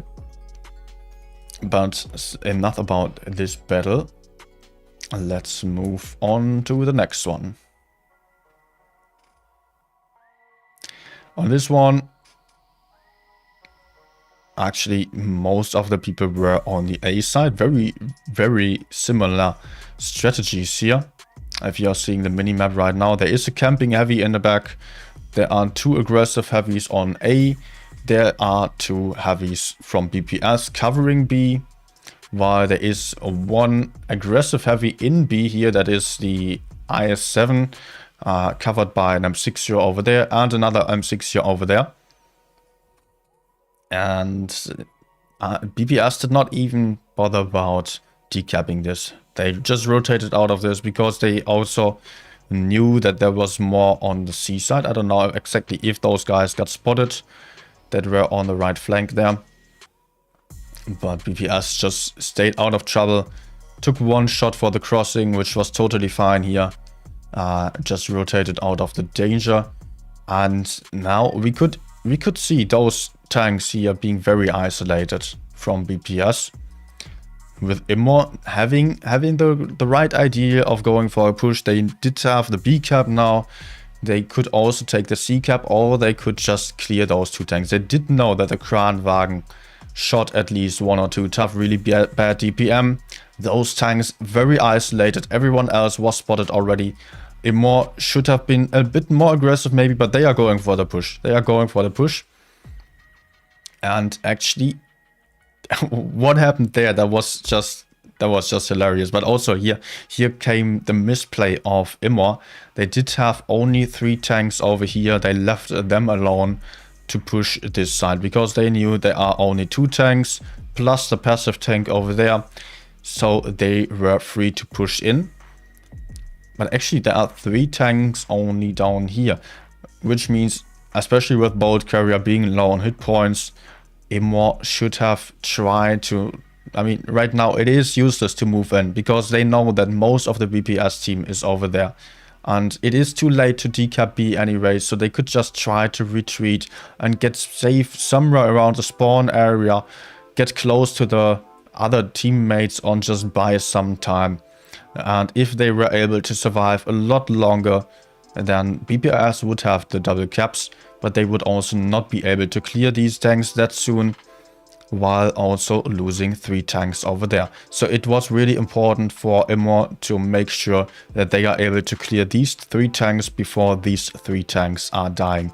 And I think they only send, as there are 3 tanks like here, 1 tank still capping the base, they only send 3 tanks on to the push here.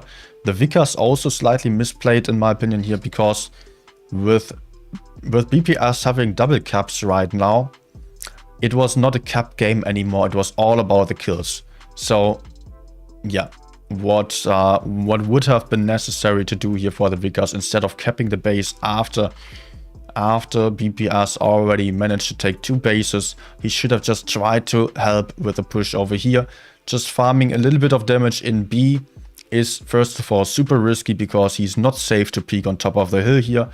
And second, these guys were not too important. It was quite hard to penetrate those. If the Vickers was able to just get behind the heavies over there, he would have just been more effective and would have put out more DPM.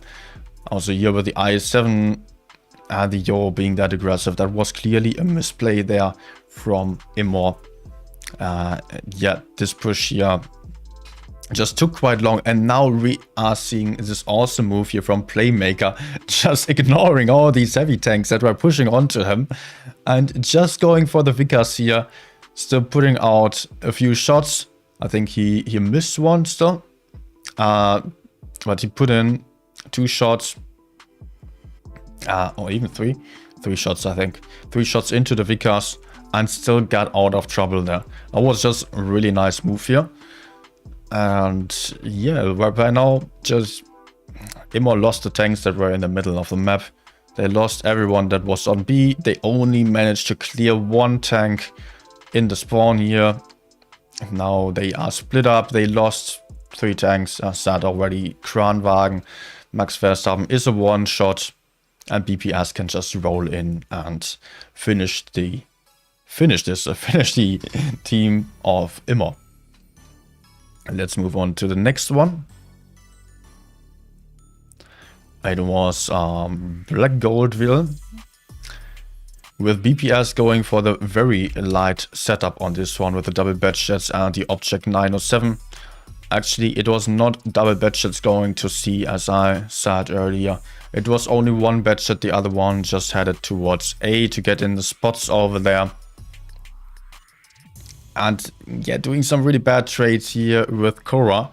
Actually, it was not really necessary to try this, but it was not the biggest problem either.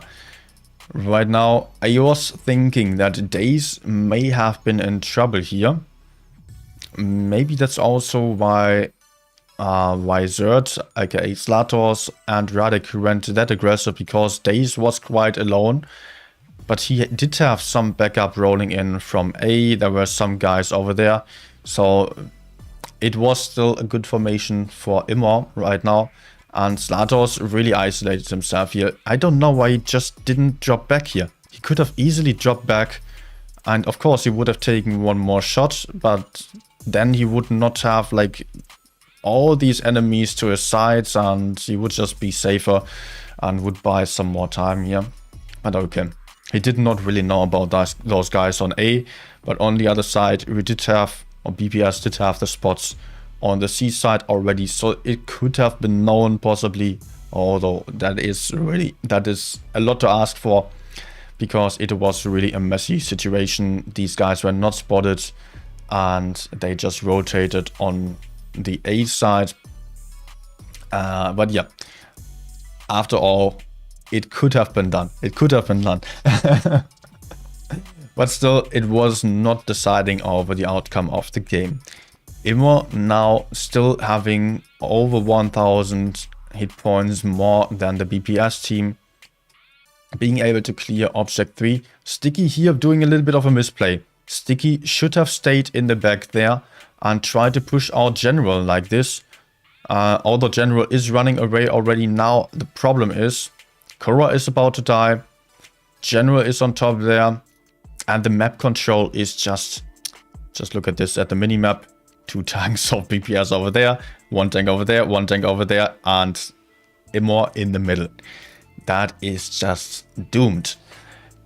So Immor still tried to desperately push out the Batchet here, taking 600 damage for missing this shot. Not the best trade, but yeah, sometimes RNG, especially on an i7 gun, that is something that you can't get rid of. What would have been better for Immor here actually was to just go for some better positions again and try to maybe have some tank passive over here, some tank in the middle, some tank over there. They could support each other with some crossfire. Have some better map control, at least some safer positions, because like this they could just get flanked from the left, they could get flanked from the right. If they were a little bit more passive, like, you know, like this, they would have better positions. Of course, BPS could have just gone for the caps, but BPS also had many low hit point tanks. So if Immor just fell back and then maybe went for some move, maybe even got in some good shots, they could have still had a chance. Like the move that Bolt Carrier is doing right now should have come way earlier already, and it secured the map control for Immor here. If he was there earlier, then he could have just made sure that they were not getting crossfired all the time, and it would have saved those guys in the middle even. By now, the game was over already, so we have one last game that we are going to have a look at. This one was the middle push. Man, you know what? I did almost the same strat.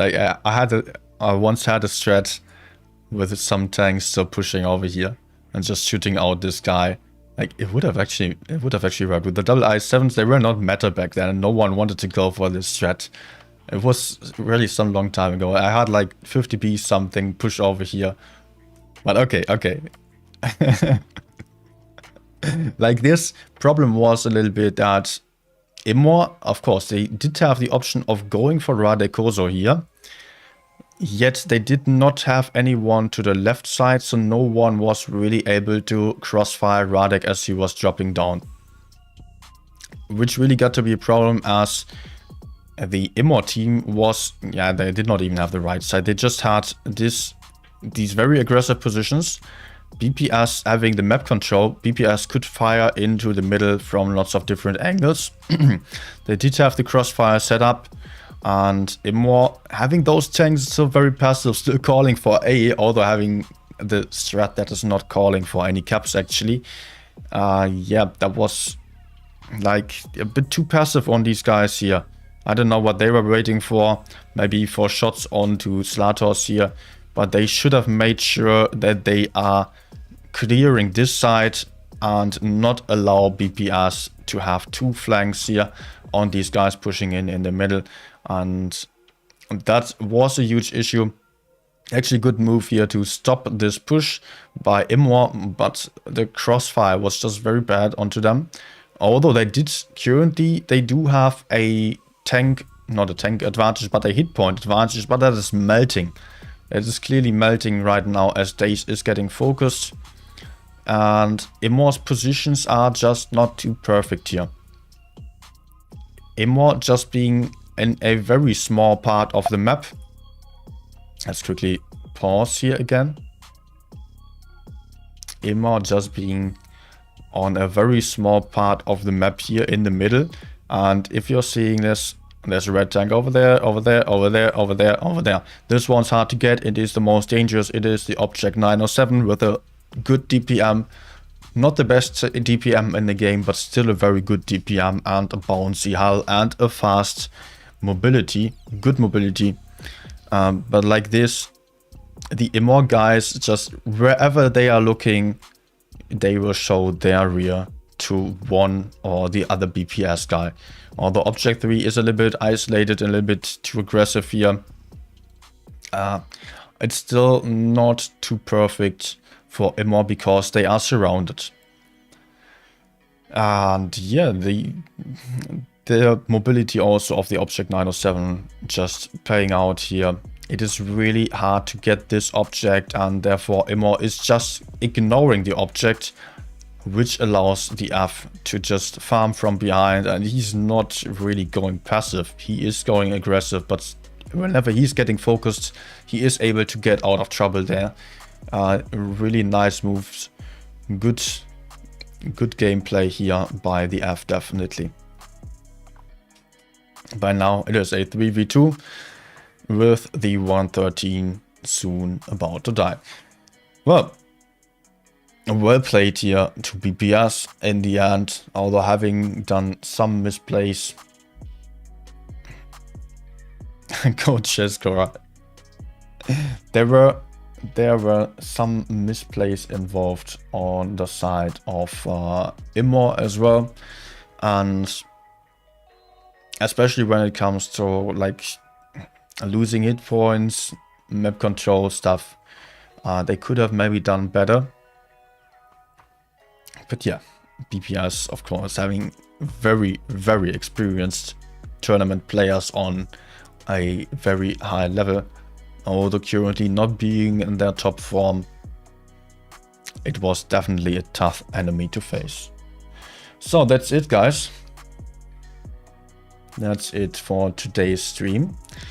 Or maybe I will still look at the current leaderboard, whether anything changed about this, if it is updated already.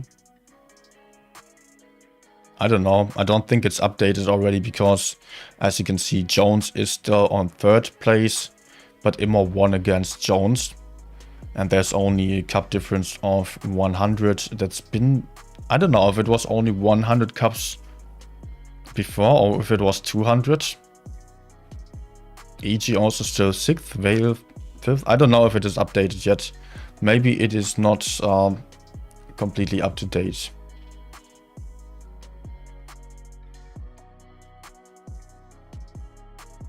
Okay. Okay. Wait, I wanted to check one last thing.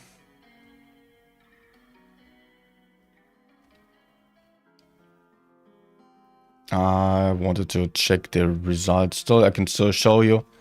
Oh, there was some... Oh, okay. I'm definitely going to rewatch this. EG versus Loka. 4-3. That must have been a very interesting game. I don't know who streamed this one, but I'm going to rewatch this one. Jones 4-3 against APA as well. And yeah. Vale winning against Annie.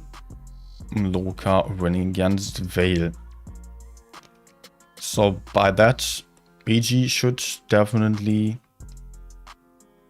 get on the next place, which is the 5th one. I don't think they can still get onto the 4th. I don't think so. But we will see whenever it gets updated. So that's it. That's it. Thanks for watching, everyone.